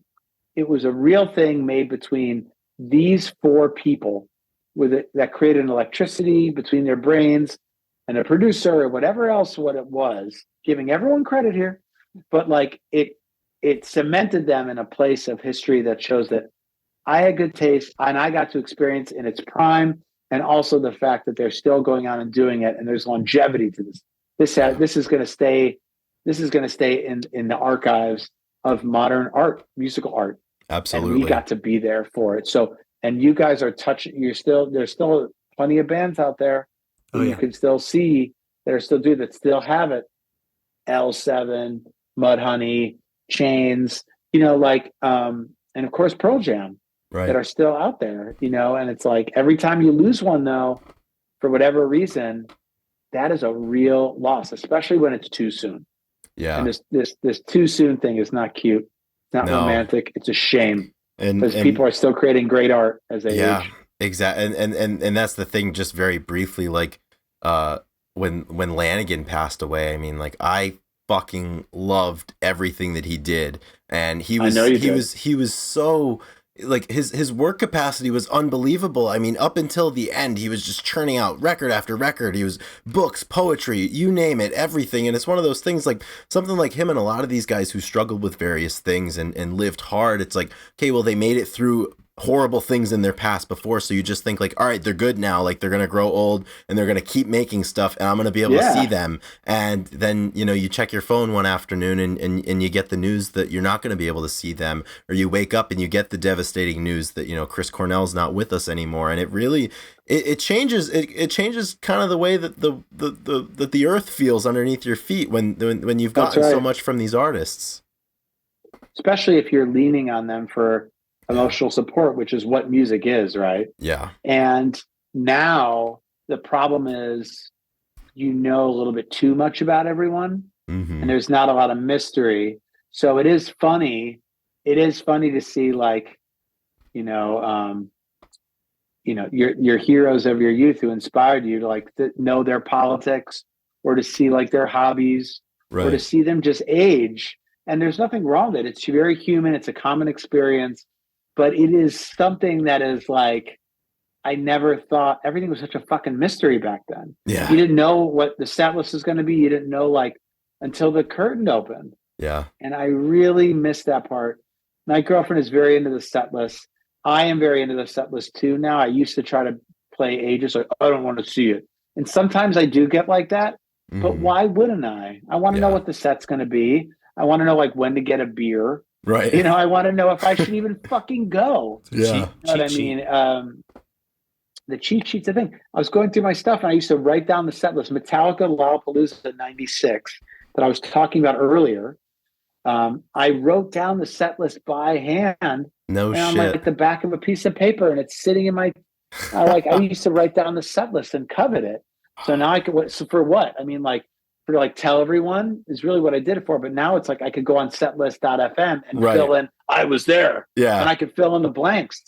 Mhm. Okay, so like that's what it is. Here's the but- picture, guys. And I'm not saying, yeah, and here's a stub and here's a picture.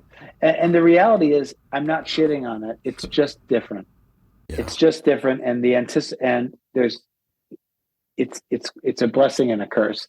The too much information of it all. Of course. But man, we all miss Chris. We all really, that one felt really, it just deep for a lot of people.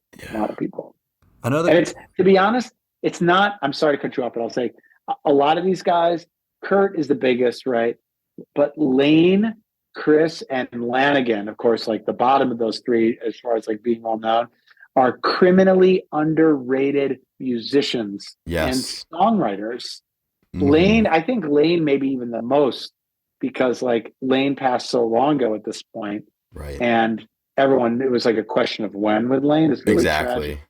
But Lanigan survived longer, who knows how. And I'm sure if he was, you know, I think he even said like he didn't know how, but these people don't get enough mainstream recognition because they were sort of under the umbrella of, and I'll say it, of metal.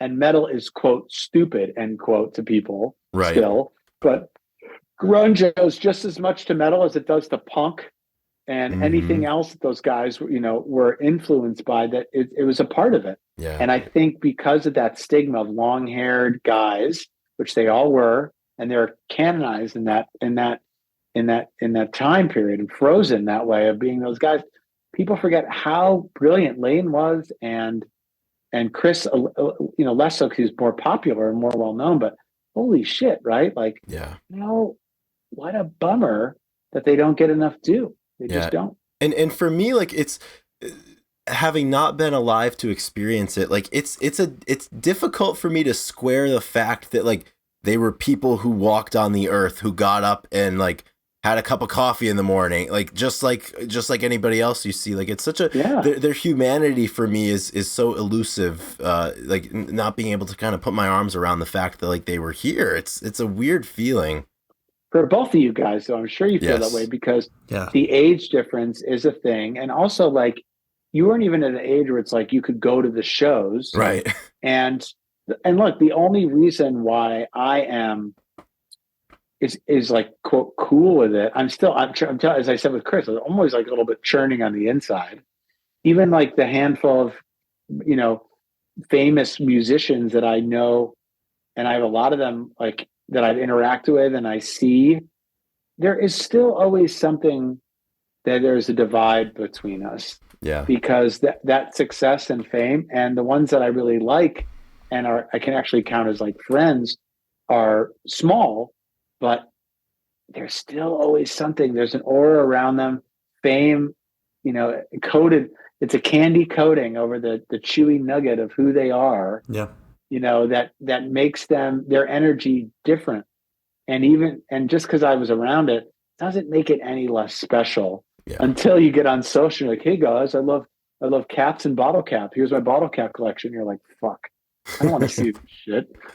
But you know, it's, and you guys are still, there's something really, the positive for you guys and anyone who's younger who didn't get to see this stuff in its prime, I will say to anyone listening, is that it's immortalized in this era, that you don't have to like you can just make it a fan. You can have an idea of what it was, and you can keep that inside forever.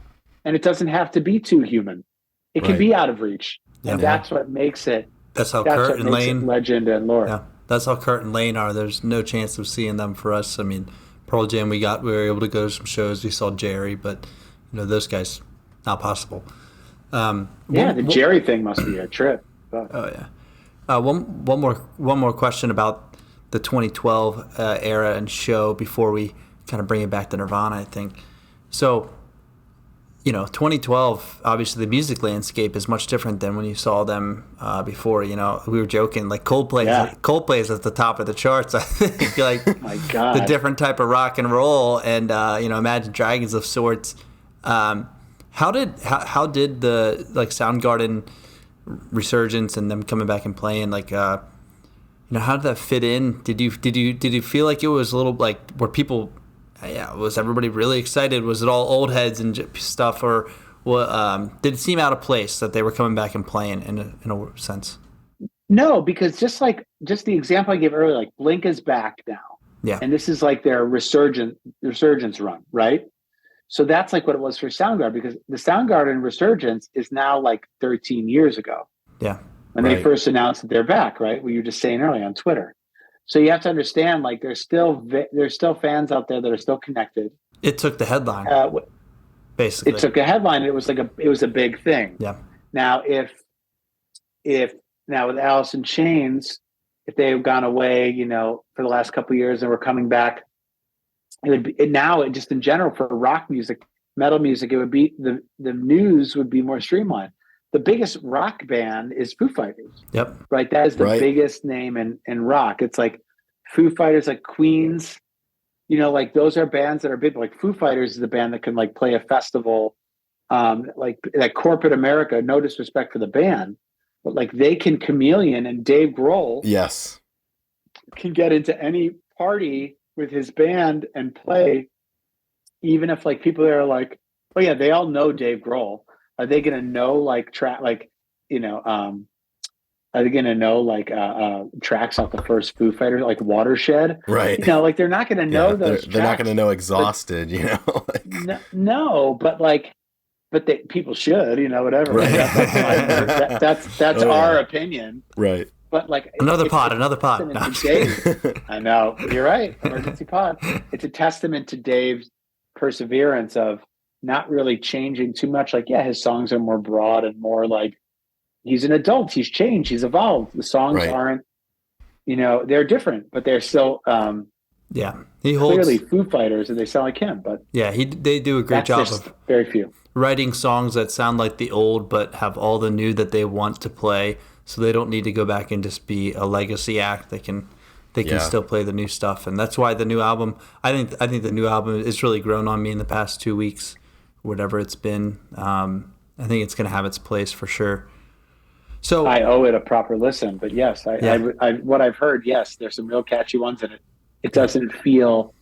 It just feels like it's more about songwriting than broadening their sound. Yes, sure. exactly. I think so. That's a great way to put it. So moving back to the the 94 show.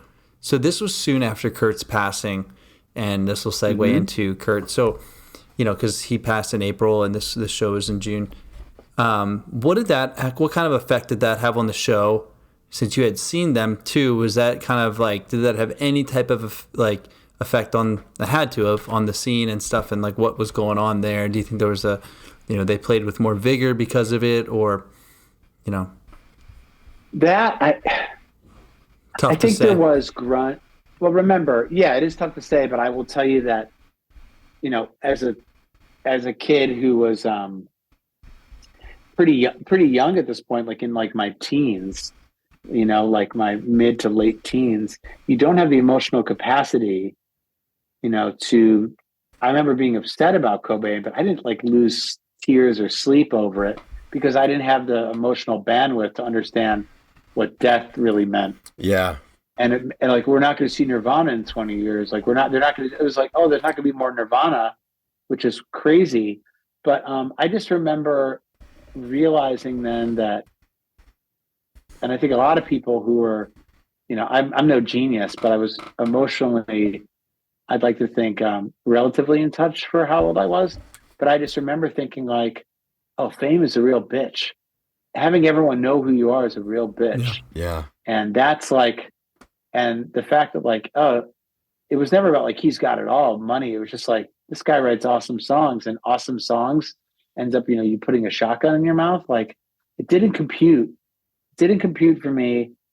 And I was just more and more dug in to realizing that things don't last forever. And again, like I said, you must go see these bands live.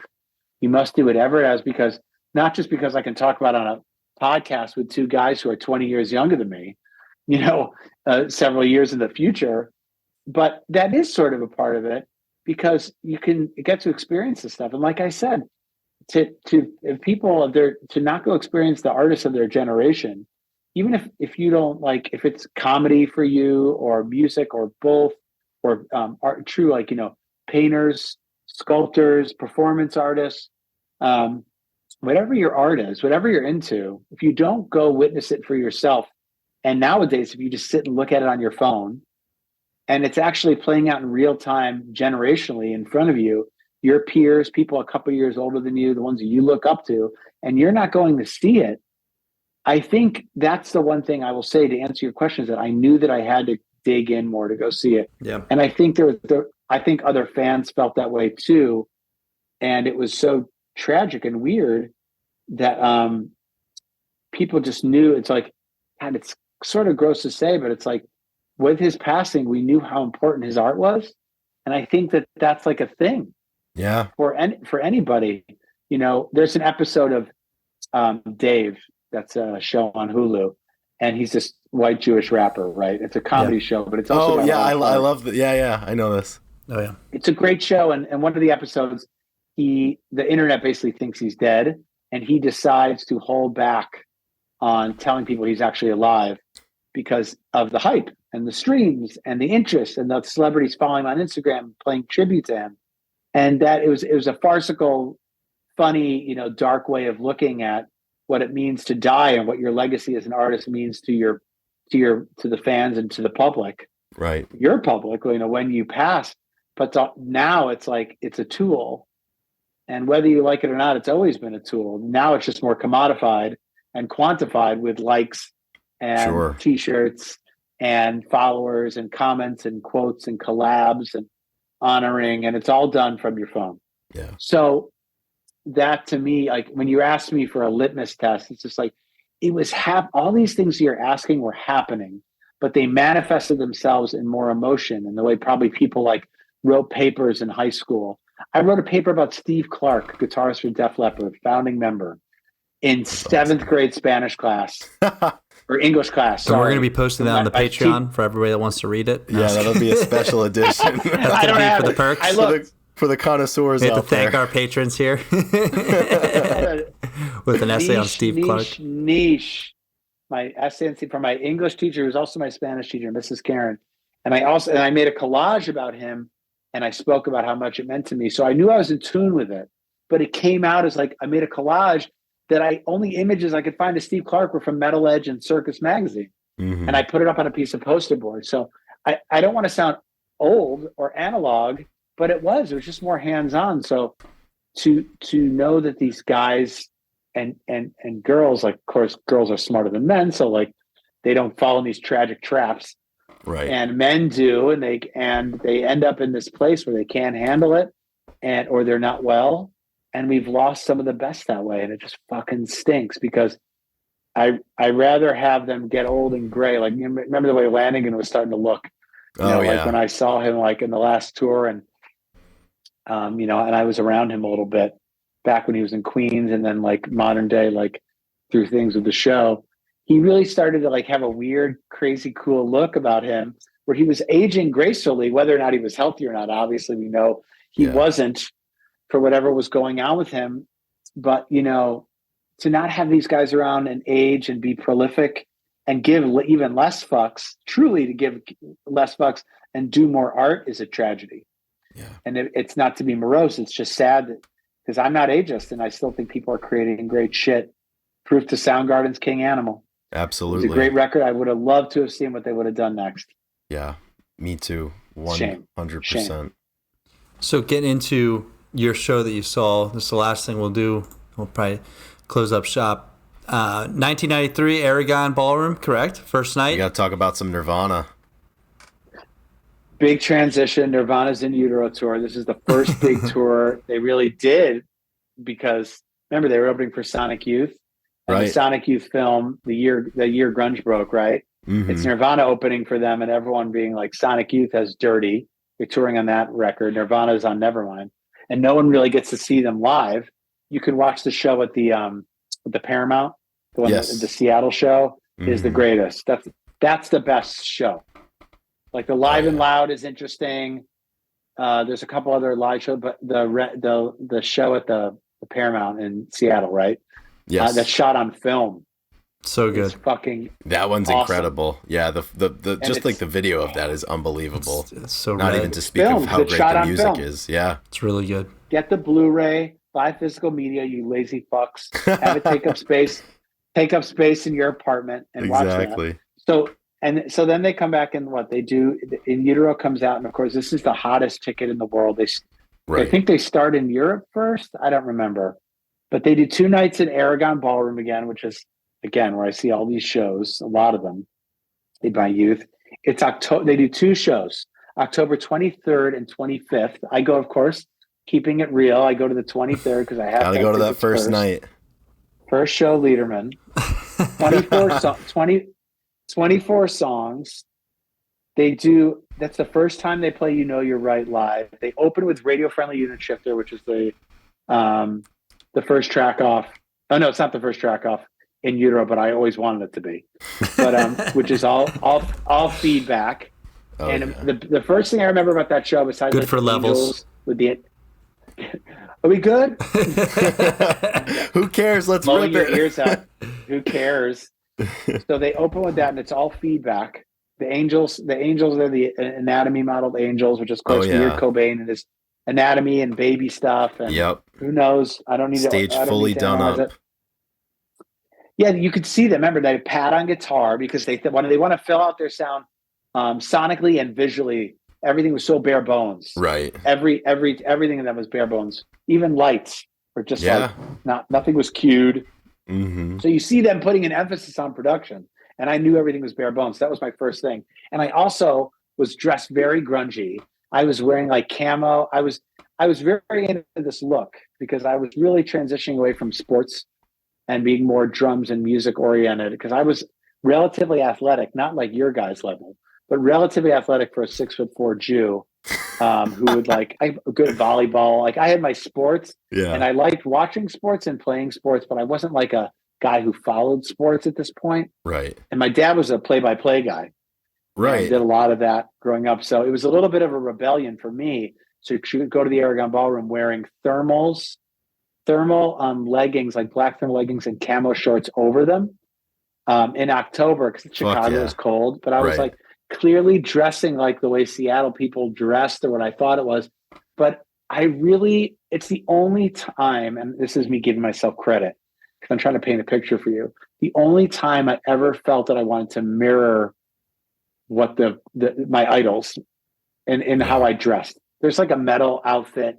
A lot of people like dress metal. I've pretty much worn the same clothes style like for the last like 2 decades, just like t-shirts. I'm a t-shirts jeans guy, just better fitting t-shirts and jeans Right. and like band swag and stuff. And I also know how to like dress like for the occasions. I don't show up wearing like metal clothes to a wedding. Although You should. I should, but I did wear Converse All-Stars to a wedding once when I came back from tour, and all the girls, I remember like, you showed up to this wedding wearing Converse All-Stars? Fucking Like, right. you're not I a do. rock star. You can't just show up like, I go, I didn't even know. travel to Europe with my Yeah. fucking like patent leather shoes to this fucking guy's wedding. But yes. Yeah. So anyway, I'm there wearing my fucking like grunge outfit, and it's the first time I body surfed. Hell Like, yeah. it is the Oh, most shit. Hell virginal, virginal cheeseball experience, but it wasn't. It felt so real. I felt like I really belong, and like it was my people. I got smacked on the head a bunch of times. I did it a few times, like, I'm good. And then I went back and like watched the show. like the guy who like watches from the back, but not too far back, which is my place. 60%, 70% back. You know exactly. Close enough to the restrooms and the beer, but close enough if you had to make a push, you could. Close enough to exit if there's like an issue, because I'm like an erotic Jew, and I'm like, I gotta get out of here. This shit's about to go down. Where's the exit? That's right. Where's the exit? So, but it was more just about also being in, sonically in the right place. Right. And I always felt like middle right, middle left, in between front of house and the stage is the way to be. So I could get blasted by it, which my ears didn't appreciate to this day. Absolutely. But that set it looks amazing.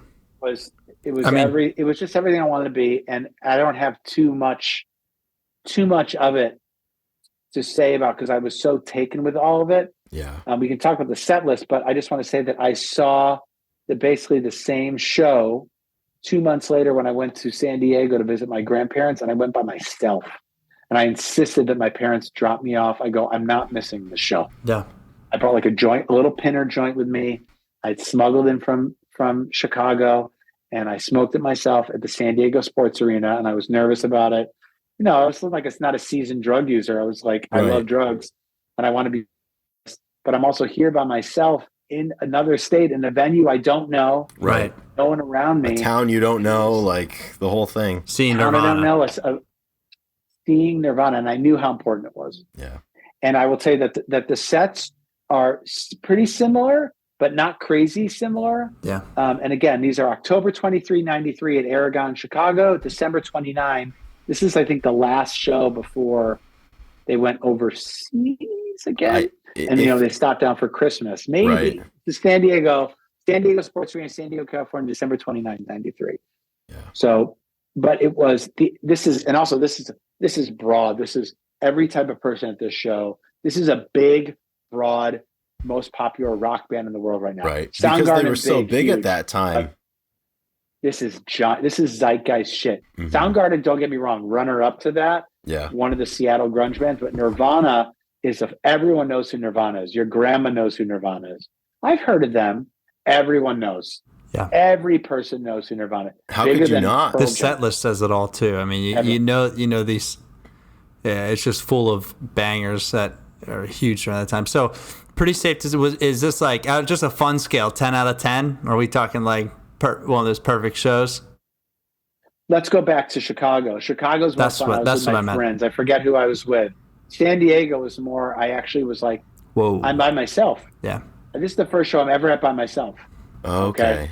Like different feel, totally different. No one to bounce off. No one to bounce off ideas with. Be like, yo, this just rocks, and like, yeah, man, no hype, man. And I was, and I hold on. I have the stub. I think I had a seat. Here it is. Yeah, Nirvana. No, I was GA. Oh wow. I was GA for both these shows, but I was definitely more reserved and more prone to caution, right? Because I didn't want to, but I really watched it, and there's footage of this show. You guys reminded me of that. I'm like, I didn't see, but there is of the San Diego show, right? And I just like, it's not fair because that was it, right? Because this is a band that requires more grunge Bible talk of, all right, and then Nirvana after In Utero, Nirvana, the next record. To me, Kurt had 5 more albums in him, if not 10. Yeah. And I knew that because if you look at Incesticide is the buffer between Nevermind and In Utero. Just like the way Sap is in between Facelift and Dirt, and Jar of Flies is after, right, but after before Dirt, and then of course before the Tripod. Three-Legged Dog. Yeah. That's right. Exactly.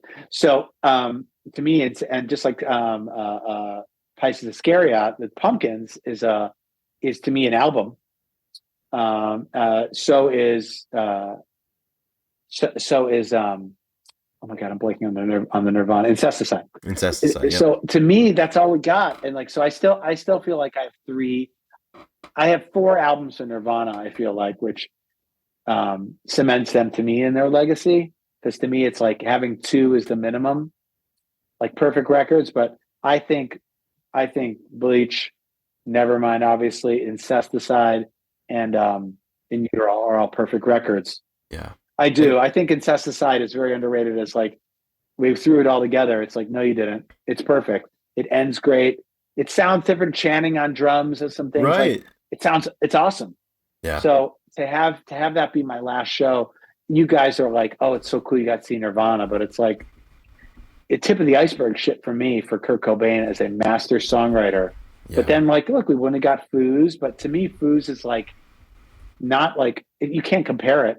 No. It's just a different guy who crazily enough was also a very prolific and talented songwriter and multi-instrumental that we got, because we wouldn't have gotten that probably if Kurt went on.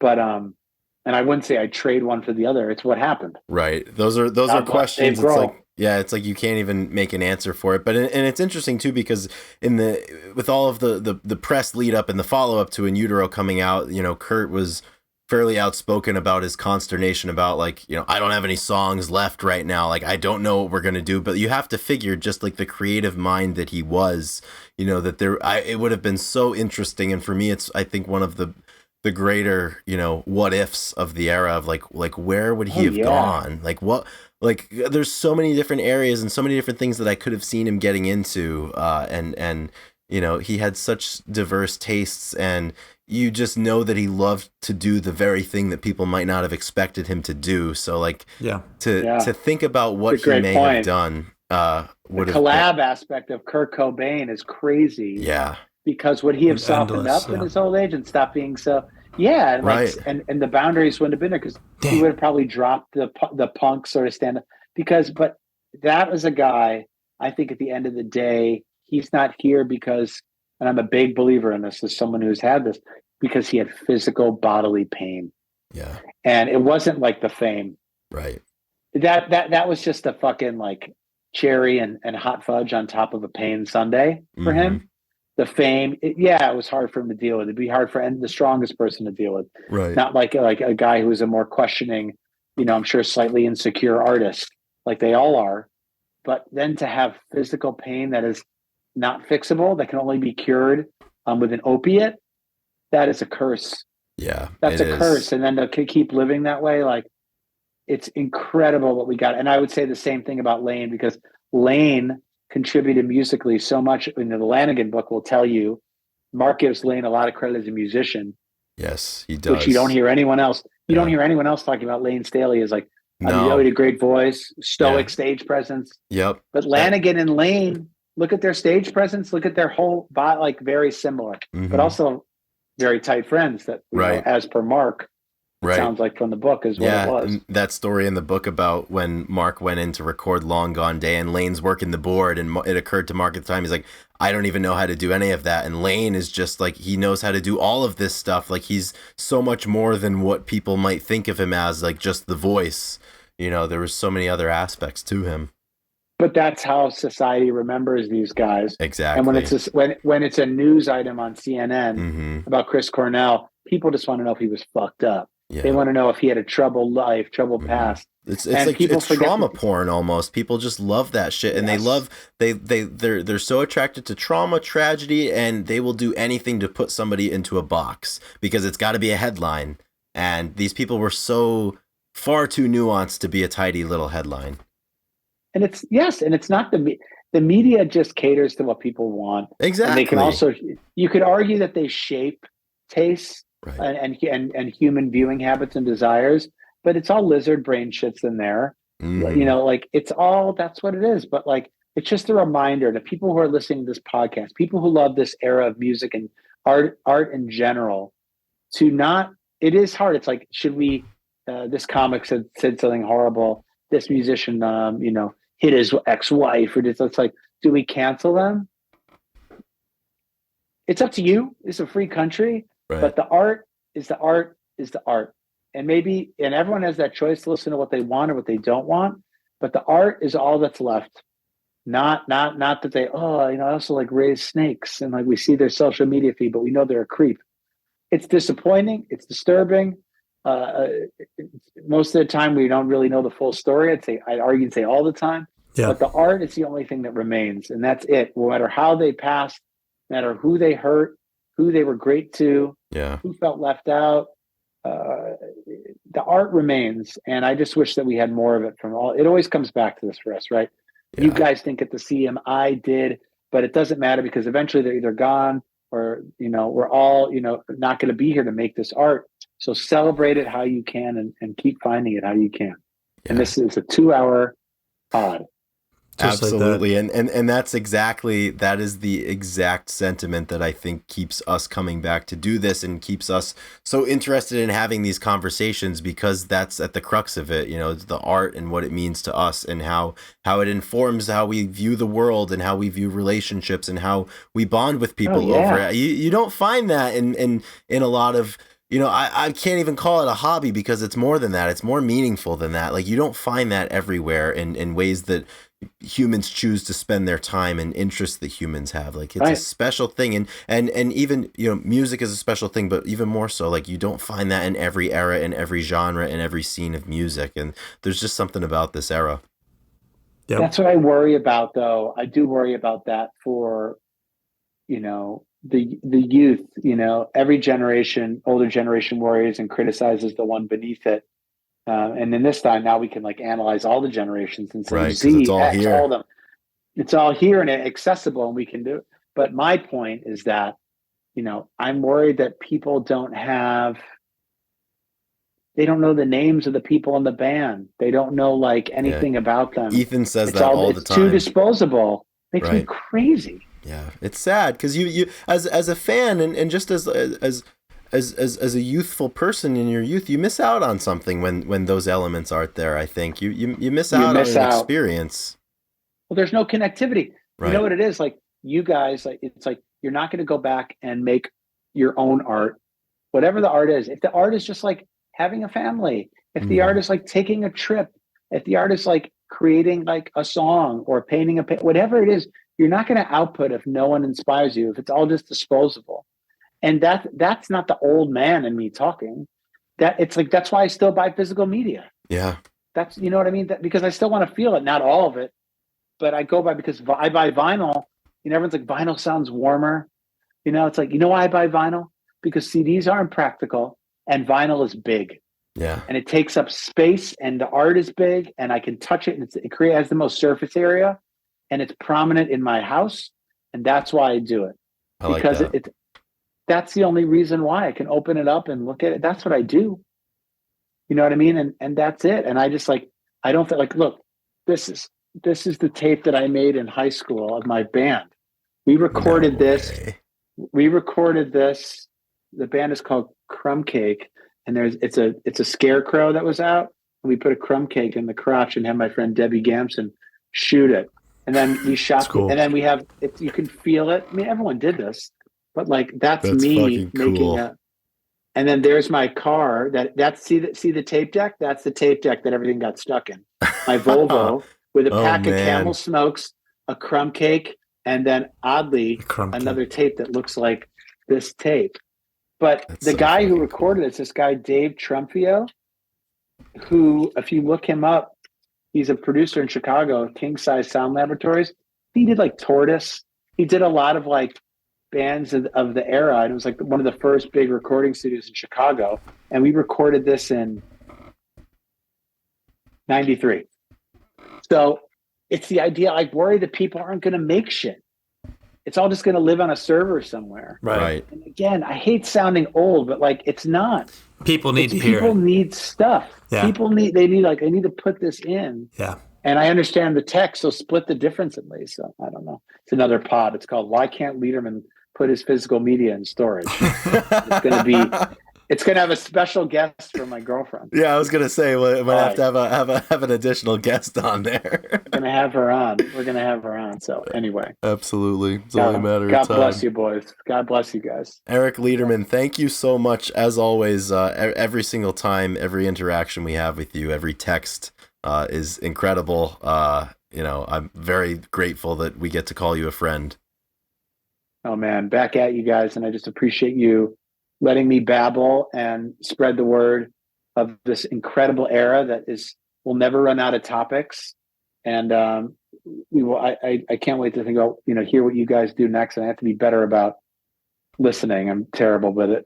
Just listening to anything in general besides music, which is the truth. Even though I hear you. I there. work on podcasts all day, and I just like only want to listen to music. It's great. It's like still the escapism for me that I need and the outlet I need that really cuts through everything. So all the best, guys. Onward and upward. Grunge Bible Podcast. Tattoo it on your face. Onward and upward. Stay heavy. In the words of a wise man, stay fucking heavy. Stay heavy. Like, we all love the ballads of the era too, but like, hit those B-sides, bros. Yeah. Stay heavy. Stay heavy. Thank you so much, Eric. Eric Leiderman, everybody. Thank you, guys. Until next time.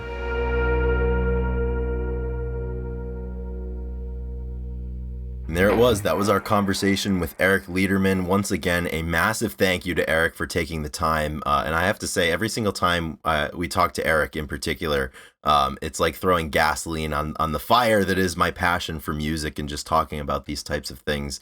You always, talking to Eric and talking to a lot of these people, you learn a lot, you laugh a lot, and you think a lot about the music that we're passionate about. And it's conversations like that, and it's bands like Soundgarden and Nirvana that tie us all together. You know, different eras, different geographic locations, different ages.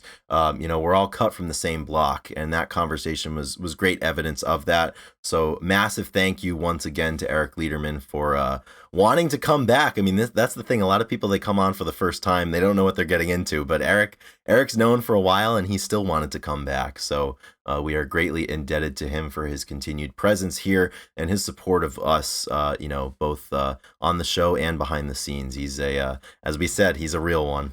He is, absolutely. And talking about all those songs and performances and it just makes me want to go back and listen to more Soundgarden, just like, all right, it's time. I'm back in the Soundgarden zone. And I love that. I love the inspiration. So if you are here still listening, thank you. It would be all for nothing if we didn't have people out there listening. I guess it wouldn't. It's still pretty fun, the conversations. It's nice to share with people, though. But if you are still here at the end, you are also a real one. So thank you for putting in the work, putting in the time, and we hope to bring more episodes just like this if they are interesting to you. So thank you. And if you're still here and that was interesting enough, now may be the time to, go above and beyond and show your support for this podcast, through the Patreon, as we discussed at the top of the episode, also through merchandise, through sharing the show with a friend, through leaving a review, sending us feedback, anything that you choose to do beyond just listening is a massive help to us. So thank you in advance for your continued support. And for any additional action items that you cross off the list here for the Grunge Bible Podcast. But Ethan, I gotta say, that was a long conversation. It's a busy week. I'm really grateful that we were able to have that. But I think we just cut to the chase right here. We'll pick a couple songs of the week and send the people on their way to go forth and serve as knights of the sound table. Exactly. All right. So I'm going to picking out of a hat here. I'm actually going to go with a Goose song, one of my favorites, my first. Back into the Goose. Goose always pops up on the Grunge Bible Podcast. They do. And I'm going to pick up Hot Tea, and it's a beautiful jam. It's really fun, and I believe I saw it at my last show, but it was one of the first songs. Shout out to Eric and Evan Crow. They are my disc golf buddies. Me and Elijah, two redheads, playing with two other, well, Eric's not completely a redhead, but there's like basically four redheads playing disc golf. We're both brothers of the same age. Evan's a little bit younger, but we always listen to Goose when we play. And I believe Hot Tea was one of the first songs that they put on for Elijah and I back when we were getting into them. So Hot Tea for the Crow Brothers is what I'm going with. I love that. That's excellent. So in addition to the Goose, I'm sticking with what was heavy today. I'm sticking with Soundgarden. My song of the week will be Black Rain, that we discussed with Eric during this episode, especially that live version they played on Conan. I watched it multiple times this morning in the aftermath of our conversation with Eric last night, and just continually blown away. You notice something different every single time, but that's going to be my song of the week. So we've got, both sides of the Grunge Bible coin here. We've got the grunge and we've got the non-grunge, and when you put it all together, it illuminates the sky with everything that we need. That sounded a lot better in my head, but who cares? It's been a long episode. Once again, thank you to Eric Leiderman. Yep. Thank you, Chris. Thank you, Eric. Thank you to our producer, Ethan. Drew Thank you, McFadden. Drew. Thank you to the listeners out there. Thank you to the top level patrons and all the other levels. Until next time, rock and roll and stay heavy, guys. Stay heavy. Take care, everybody.